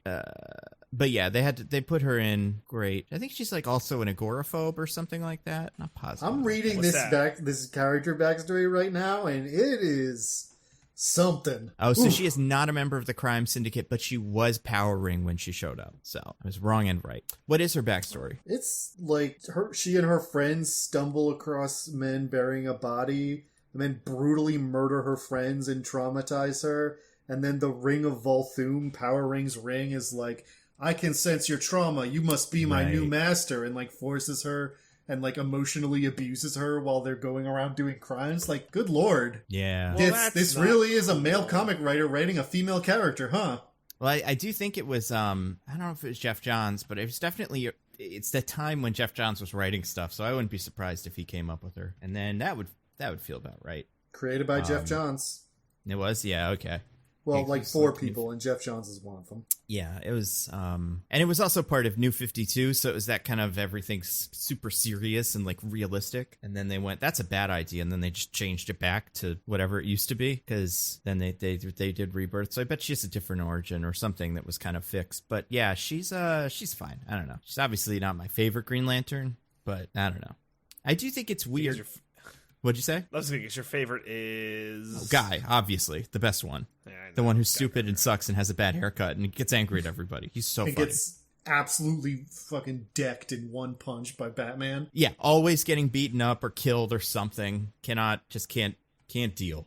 And part of the best lineup, the Justice League International, or right, the one with like Blue Beetle and Booster Gold and The stuff. one with Pedro Pascal Right. in it. Yeah. Oh, if only we could be so lucky. He's But yeah, Maxwell it. Lord is in that lineup, or he's their manager That's right. or whatever. Yeah, he creates them. And he's sweet. But anyway, yeah, so that movie is good. This one, Jessica Cruz, League of Super Pets. I do feel like every so often they're like, let's put this different one in here because that will be toys we could sell. They're always doing that with characters that makes like sense. that. And she's fine. But Or maybe the wokes were like, we need more women superheroes and force them. that is true. Also makes sense. Plausible. Very, very plausible. Speaking of women superheroes, did either of you guys recognize Wonder Woman's voice actor? She was the God. only I did one not I until I didn't looked it place up. in the movie. I do know who it was. Give me a second. Oh, God. I know I can place this. It would make more sense if you were up to date on a certain We're show. watching a certain show. Yeah. Yeah. I can't remember. I'm going to feel like an idiot when you say it, but just say it. Is Tahani Jamil DeMille. Yes. Titania's yes, own. Yes. Yeah. Because you had her. So let's go through the Justice League. Jamil Krasinski, wonderful. Just Sure. a great choice. Everyone loves him. Yep. Can do no wrong. Keanu Reeves, Batman, fine. Jamila, Wonder Woman. So we had John Early as the Flash, who I loved. I think he would be a great Flash. I think they should swap him out for Ezra Miller. Well, there's no reason Today? we would change our Flash actors, Nando. There's, there's no problems. It's the law. Yeah. Because John Early's great. And I think he's one of the ones that I'm like, yeah, that's about the right energy I kind of want for a Flash. Then you had, for some reason, I couldn't quite figure out, Flight of the Conchords as Aquaman, doing like a really thick accent that it's not quite his usual accent. And his character had kind of a mix between like the New 52 Aquaman and the Jason Momoa Aquaman going on. It was a choice. The Aquaman the Aquaman character with this weird visual design, but then also all the jokes were just the usual, like, he's the fish guy. Yeah. And he's another one. There were a couple of these. Wonder Woman has one too, where it's like they already have a pet. Just put their pet in there. He has an octopus friend. We saw him in the last movie. Make one of the animals an octopus. Why does he have to get a hamster at the end? And with Wonder Woman, it's like she has a kangaroo from another planet. Nando, So. I think you'll find that they are more than mere hamsters. It's true. They do make a big deal out of that. And then you get Jessica Cruz and Cyborg as Thomas Jefferson, David Diggs. Thomas Jefferson. Yeah. Mm-hmm. I liked that Cyborg design a lot. That was terrific. Yeah, it was fun. Silly kind of, Teen Titans. half-row. Yeah. Spin the wheel again. Landed on one of yours, DJ. Time in a bottle. Let's talk about that. Oh my god. So the Turtles is Speedster, right? Yeah. So we obviously know motherfucking time in a bottle scene from X-Men Days of Future Past. Mhm. We just needed it. And we're done with these, right? It's like dabbing. We have to be done. Flash will probably do one, right? Okay. There's no way. I don't think we'll get. I think Kraven might get one. I think all of the superheroes need one. It's the rules. There's going to be more than one in Morbius Flash. had one. There's going to be like 4 in Flash. Yeah, he's gonna have. If that movie comes out, man, I'm not convinced that we're getting Who's gonna that get it in movie. Black Adam? Is it gonna be Black Adam? Ooh. Dr. Fate could slow time down, maybe. Or Black Panther. Maybe we'll get a time in the bottle Is, scene. is there Jay Garrick Flash in that movie? That we know of. But perhaps in the sequel. But yeah, but it's the rules. You have to put one in a movie. Also, the song choice was weird. What was the song choice? I can't remember. Maybe I'm thinking of the song when they're beating up Lulu. But either way, there was. Isn't it? That's a whole other thing. Isn't the song when they do the Time in the Bottle, isn't it just like Claire de Lune or some other classical piece? Yeah, I'm thinking of the song when they're like beating up Lulu together. A lot of distinctive song choices in this movie. Yeah. Yeah, I'm gonna read the some of the songs you get in this movie. So you get "You're My Best Friend" by Queen. Obviously, on the nose. "Electric Relaxation" by A Tribe Called Quest. I don't remember exactly when that happened. I guess this is when the pets are trying to escape their cages. Oh, good. This website's sick. Soundtrackeye.com. Get "Sing Along" by Sturgill Simpson. I guess it's just a montage of pets or something. "Superman" by REM. "Bad Blood" by Taylor Swift. Yep. Oh, right. When he's all crying sad and and eating stuff. ice cream because this is a breakup because he is Do you remember the name of homoerotically interested in his owner. Yep. Do you remember the name of the ice cream? Criers I forget. instead of Briars. Yeah, it was Criers, not Briars. Yeah. I like when they do that. That is I mean, good. It's a silly ice cream name. We had "Passing Me By" by Farside when he learns about the sniffing superpower. "Count on Me" by Jack Ross. You had Final Countdown by Europe during the training sequence. Right. Where they got a little bit too cute with that, like, ooh, it's a training montage. Oh, this movie getting a little too cute about referencing things? Never. Yeah. Seriously. We got What the World Needs Now is Love, Sweet Love. That one was in there. That was a weird one. Yeah, sung by the Chemical Brothers. Let's Work Together by Canned Heat. And then Message in a Bottle, also by Taylor Swift. Taylor's version. So yeah, I don't know if there was a Time in a Bottle song, but it was probably like Claire Lunar, one of those royalty-free ones. Yeah, no, I realized I was thinking of the one with Luther and Lulu when it's the love whatever. Yeah. I think it's cute. It's nice that the turtle has super speed, but also I don't really have strong The turtle feelings. has the least going on. No, it's just like dumb that the scenes in this movie. The turtle feels the most like they just gave Natasha Lyonne a blank page and said, I don't know, just make something up. To the point where they bleep her a couple times, which feels insane. Hate that. What was that? Yeah, stop doing that, movies. Scott Pilgrim did it, and it was cool because Scott Pilgrim was cool, and now movies think they can do it, and they can't. Well, it just doesn't make any sense in this, because Scott Pilgrim, the whole point is that it's like messing with the medium, right? Yeah. Yes. This is just like Natasha Lyonne said some curses in the booth, and we don't feel like telling her to re-record the lines, so we'll just bleep them, I guess. I mean, we know what Natasha Lyonne. We've seen things where she curses. Someone could easily edit those curses back in. Have the turtle say "fuck" a bunch. That'd be pretty good. That's true. Did you see the edit of the Mario trailer where the penguin is like, you want to see more of our wrath? And they edited in a clip of Jack Black over the video going, "Fuck you!" No, I did not. That's pretty good, though. Yeah, Natasha Lyonne was weird. She had glasses. She couldn't see. That was part of her deal. And then she got glasses at the end. Mm-hmm. Just some random glasses that were in a car, which happened to be her exact prescription. Yes. Well, turtles only need any kind of eyeglass prescription. They're one size fits all. That's true, yeah. I did like the gag. Not the gag. I liked the reality she lives in, where that was one bit where she was flirting with what turned out to be a construction helmet. And it was like, oh, she can't see. But then later when she gets her glasses, she's like, I'm going on a date with a construction helmet. So I think she's into construction helmets. I think so. That's pretty cool. I mean, not the weirdest relationship in the movie, considering, again, the intense homoeroticism between Superman and Krypto. I spun the wheel again. It landed on one of yours, Diggins. 5-second character arc. Which one's this? Explain this, because this was really rough. Oh. This was a very wrap-it-up movie where almost done, like... Yeah. So, like, in the scene where Ace tells Krypto his tragic backstory, he also is like, this is what all the other guys need. Chip needs to not be so scared all the time. The pig needs to learn to love herself. And Merton, it's a joke line because Merton honestly doesn't have a character. Again, we gave Natasha Lyonne a blank page and told her to figure it out. Yeah. Now, listeners, you might think Diggins is like paraphrasing or shortening for time. No. This is like, those are Kevin Hart's lines. Yeah, I'm... Like, it's... The only reason I'm not doing it Crazy. verbatim is I don't remember the exact words. That's pretty much what he says. Yeah. Yeah. And then in, like, the next scene when they're fighting the little... kitten who has gun tail and grenade hairballs. Oh yeah, that was weird. Mm-hmm. They get caught in a car and everyone's like, oh no, I can't do my powers. And Krypto like turns to the pig and is like, you should love yourself. And she's like, you're right. And then she can do her powers perfectly. And then he turns to the squirrel and is like, it's not good to always be afraid of things. And Chip is like, you're right. And now he can do his powers perfectly. And it's just like so on the nose. I loved it. It's like Ace. Ain't kids got no time. It's like Ace had figured out these things about them, but had never bothered to say them out loud. And all they needed was to hear it said out loud. And that's Krypto's big innovation to teach them their lessons. No, Tickets, you don't remember in Lion King when they're just like, Simba, it's not your fault your dad died. And he's like, oh yeah. And then he's just all better all of a sudden. You're right. Yeah, I did forget about that. I did forget when when Nala tells him that, and he's like, you know what? Great point. Let's go back to the kingdom and overthrow Scar. Mm-hmm. These kids ain't got time for character development. Yeah. Oh, man. I mean, to be fair, that's how a lot of these movies go, right? They're like, Gore, stop killing gods. And he's like, okay, actually, it's bad to do that. And they're like, all right. Way to go.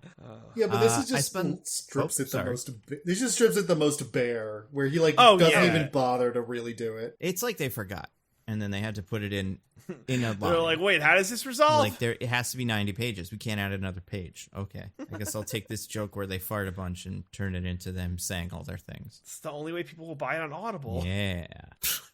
I spun the wheel again, you guys, and landed on one of mine. This one's just Cyborg is left. So the end, everybody gets a pet, and Cyborg gets one, and I'm like, I don't think he really wanted that one. I think he was just the last guy. But yeah, I think he showed up late and was like, who's left? Who's left?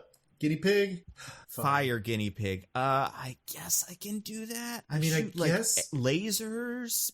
I don't have human skin mostly, so the fire pig can, climb up on me, and that's fine, I guess. Yeah. I think I might have preferred the hamster. Barry, do you want to trade? Or not the hamster, the turtle, excuse me. The turtle? Yeah. Because the turtle's sassy like me. The turtle's the only one that makes sense, though. They have the same power.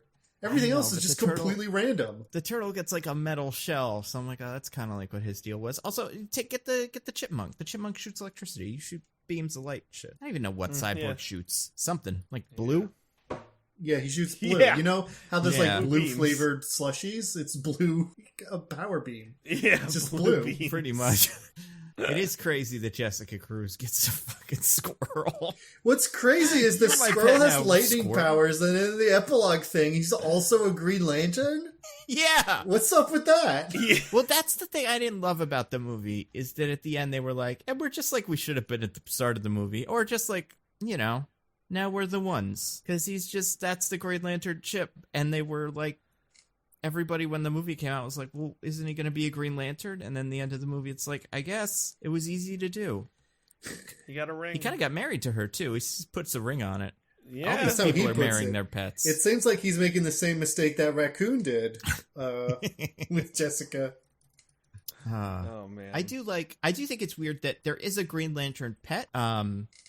I'm blanking on his name, but it's the cat that's a Red Lantern whose owners get killed, and then it kills the person who killed its Oh, owner. yeah. I missed He's so that. vicious. Dexstar. Yeah. Dexstar, there you go, yeah. Maybe he'll be in the next one with all the Red Lanterns. Be a better villain. Yeah.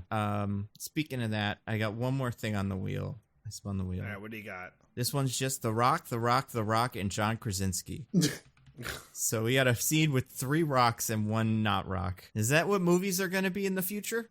Just as many characters as can be played by Rock as he will allow? I like it. Because that's what it is. We get you get Black Adam and Black Adam's dog that's just Black Adam again, talking to Crypto that's also The Rock.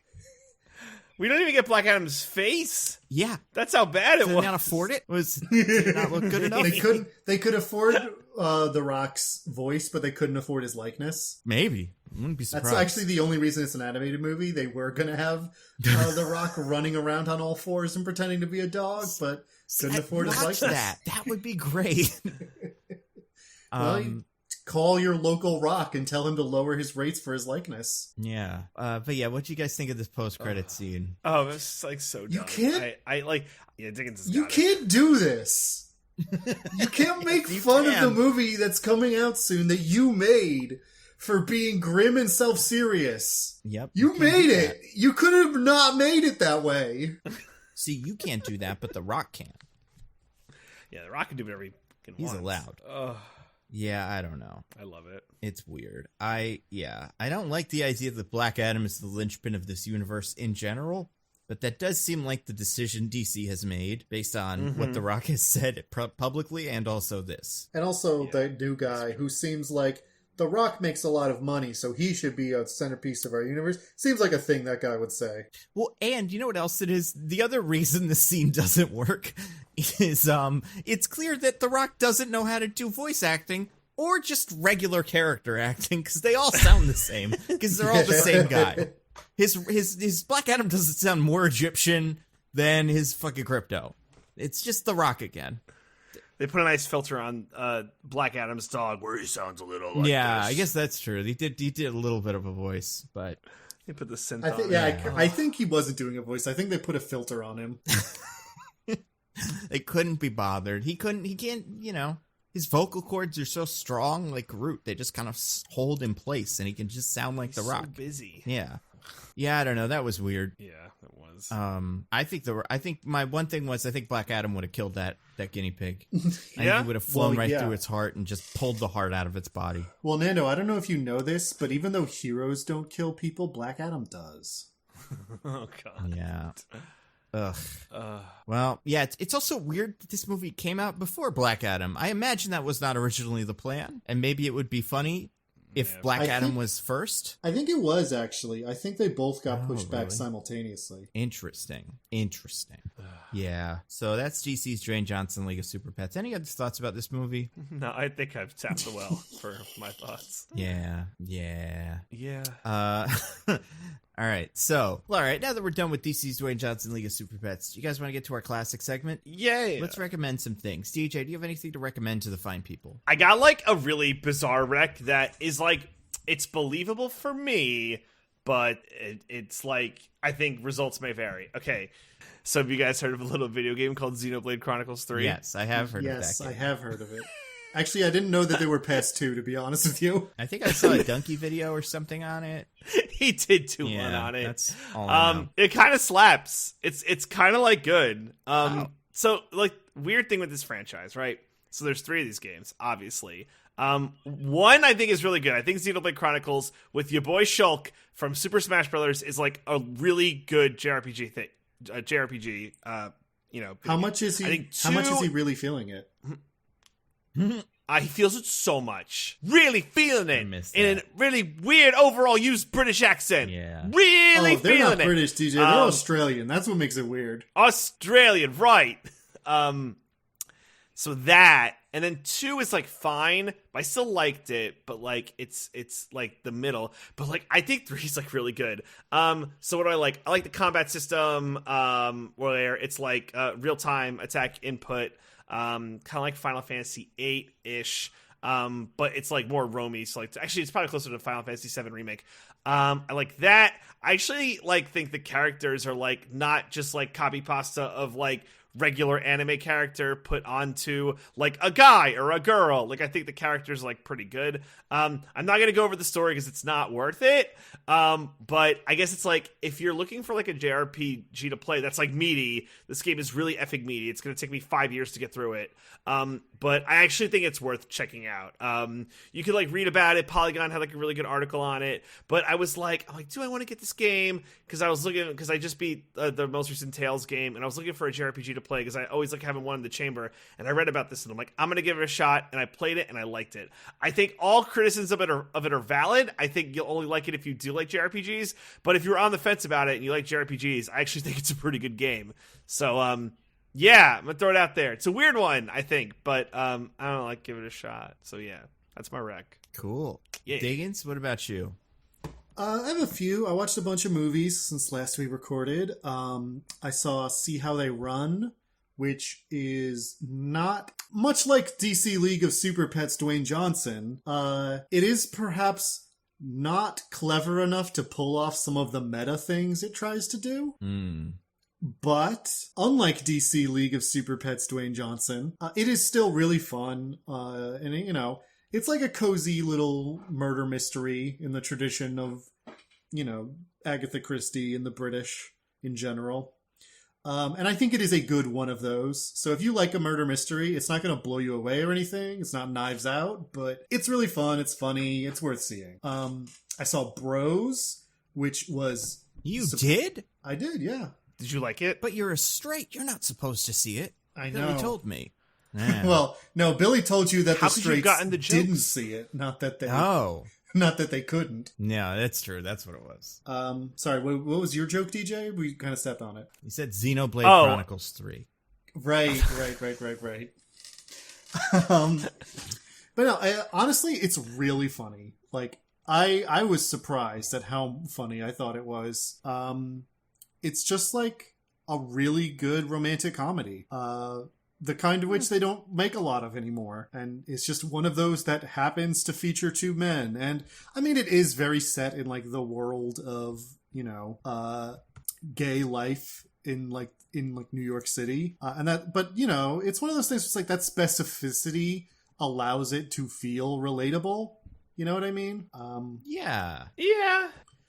But yeah, no, I really enjoyed it. I think it's totally worth seeing, even though us terrible straights didn't go out to support it, and so it didn't do great at the box office. I gotta be real. I didn't even know this movie came out, and which is crazy because it had so much press. There was like a third of a Bachelor episode dedicated to it, but I totally missed that it came out in theaters. Well, DJ, you're part of the problem, I guess. Here, let me do my best Billy Eichner. Put it on a streaming service. How am I expected to watch it? I have so many things going on. Put it on a streaming service. It's the year 2022. That's what it's gonna be on. You know, that started not bad, but really devolved as it went on. Damn it. Yeah, it ended Charles Nelson Riley or something. Like, it has a very... like, I don't know where it went, but yeah, it did sound like Billy Eichner in the beginning. He's right, though. Fake Billy Eichner is right. It should be on Apple TV Plus or something, and then I think I would have watched it. Well, if it ever ends up there, you should watch it because it's very good. I saw Claire Denis' new movie, Stars at Noon. I went to an early screening at the at New York Film Festival, which is happening right now. Honestly, it's not her best work, but it's pretty good. The dialogue's a little clunky, and while the two lead actors are really good, they don't have great chemistry together. The basic premise of it, by the way, is an American woman kind of trapped in Nicaragua after going there to do some reporting, ends up sort of mixed up with this British fellow who it becomes increasingly clear over the course of the movie is wanted by the CIA. For unspecified reasons. You never really find out what he did, or if he did anything actually bad, or if he did something that the CIA didn't like. You know? You're never sure which one of those two things it is. So something really bad. Yeah, absolutely. The CIA has only ever done good things in Central America, and it's only ever wanted to stop bad things. That's right. But yeah, so it's not her best work. It's a little clunky, but you know, visually, she's still got an incredible eye. And there is something kind of that draws you in about its sort of languid pace. And Margaret Qualley, who plays the lead, is phenomenal. Qualley? I don't know. Anyway, those are all my minor recs. Right. My real rec, guys. Is this your minor recs? Guys, I've been Andor pilled. Mm-hmm. Andor. Oh, so we're repeating. You're a week late, and now it's I'm doing this now. Did someone wreck Andor last week? I think we mentioned it. I don't think it was wrecked. Son of a bitch! It was my wreck. I don't remember that. Yeah, I do think DJ wrecked it. If he didn't, I think I said I had watched it and it was. You good. said you had watched it. Because I was the only one who was caught up. And I don't think I don't think DJ wrecked it. That sounds wrong to me. I will kill you. Wow. No, but listen, guys, I am Andor pilled. I'm caught up on it now. I've watched all 5 episodes that are out. Absolutely phenomenal. It's so much better than every other Disney Plus show. It feels like it came from an alternate universe. It's like insane. Yeah. Like even just to the level of like they don't use the volume sets. They use real sets so that it looks like they're actually in a place every time they're in a place. Like down to the details, it feels like so much more care was taken in this than in every other. Even The Mandalorian, a show I like, kind of feels like I watch this and I'm like, well, why isn't The Mandalorian like this? This is so good. But yeah, no, it's just, it's basically like a crime thriller set in the Star Wars universe.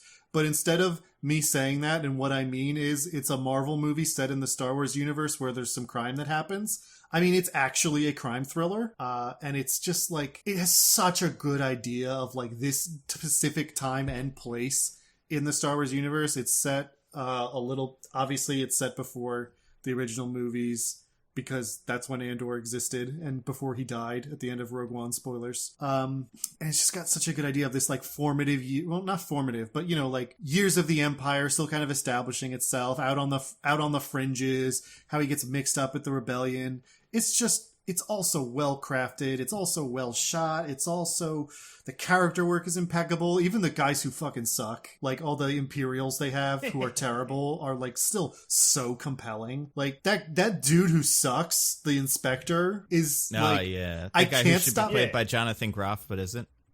I can't stop watching him. He's so compelling, but he sucks so bad. How about his friend, the Scottish guy? I love how British and Scottish everybody is in this show. I love the beautiful. two of them. They're like the world's dumbest fascists together. Yeah, they're like Boris and Natasha, but fascists instead of cartoon But they're Russians, not. but yeah. But they're not like a joke, you know. Like in the world of the show, Right. they are very serious. Yeah. and it works. Yeah. So Andor is fantastic. I love it. I'm definitely going to be continuing to watch that one. If it breaks my heart, I'll let you know. But yeah, that's me. What about you, Nando? Anything to rec? I don't think I watched anything that exciting recently, or like any new stuff. I watched the new whatever it is, the Hocus Pocus movie.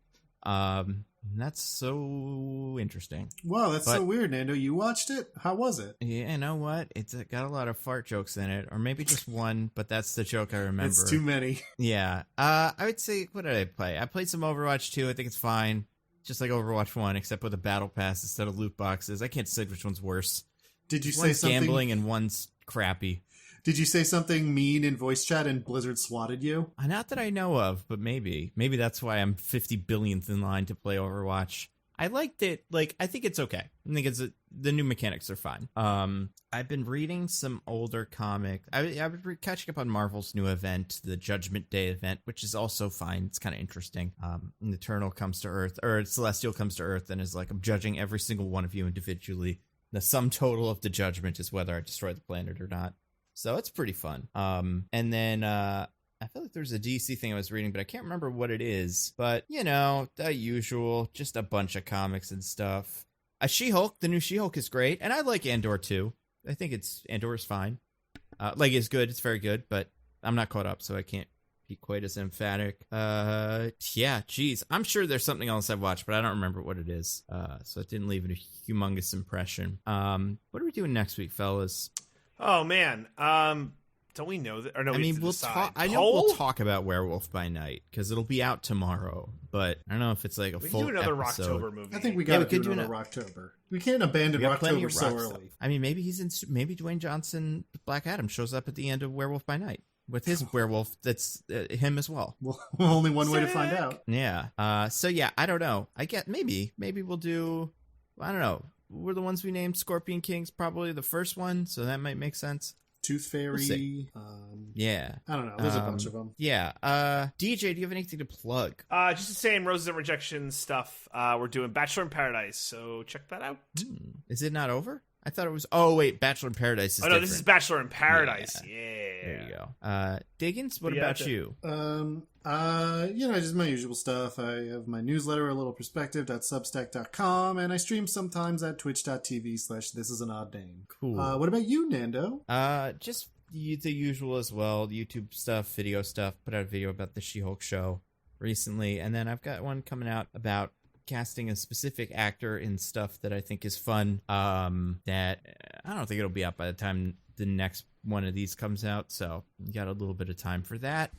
And then I'm working on a Deadpool 3 pitch that I think is great, and I'm very happy with. So I'm very excited for it. Nice. Yeah. So besides that, I guess that's it. So next week, maybe another Dwayne Johnson thing. Who knows? You guys let us know. Yeah. We're at Nitpicking Pod on Twitter, and I am Nando V Movies on Twitter. And I'm at Zippy by Day. And I'm at This Is an Odd Name. Goodbye, everybody. Goodbye. Peace. Bye. We love you.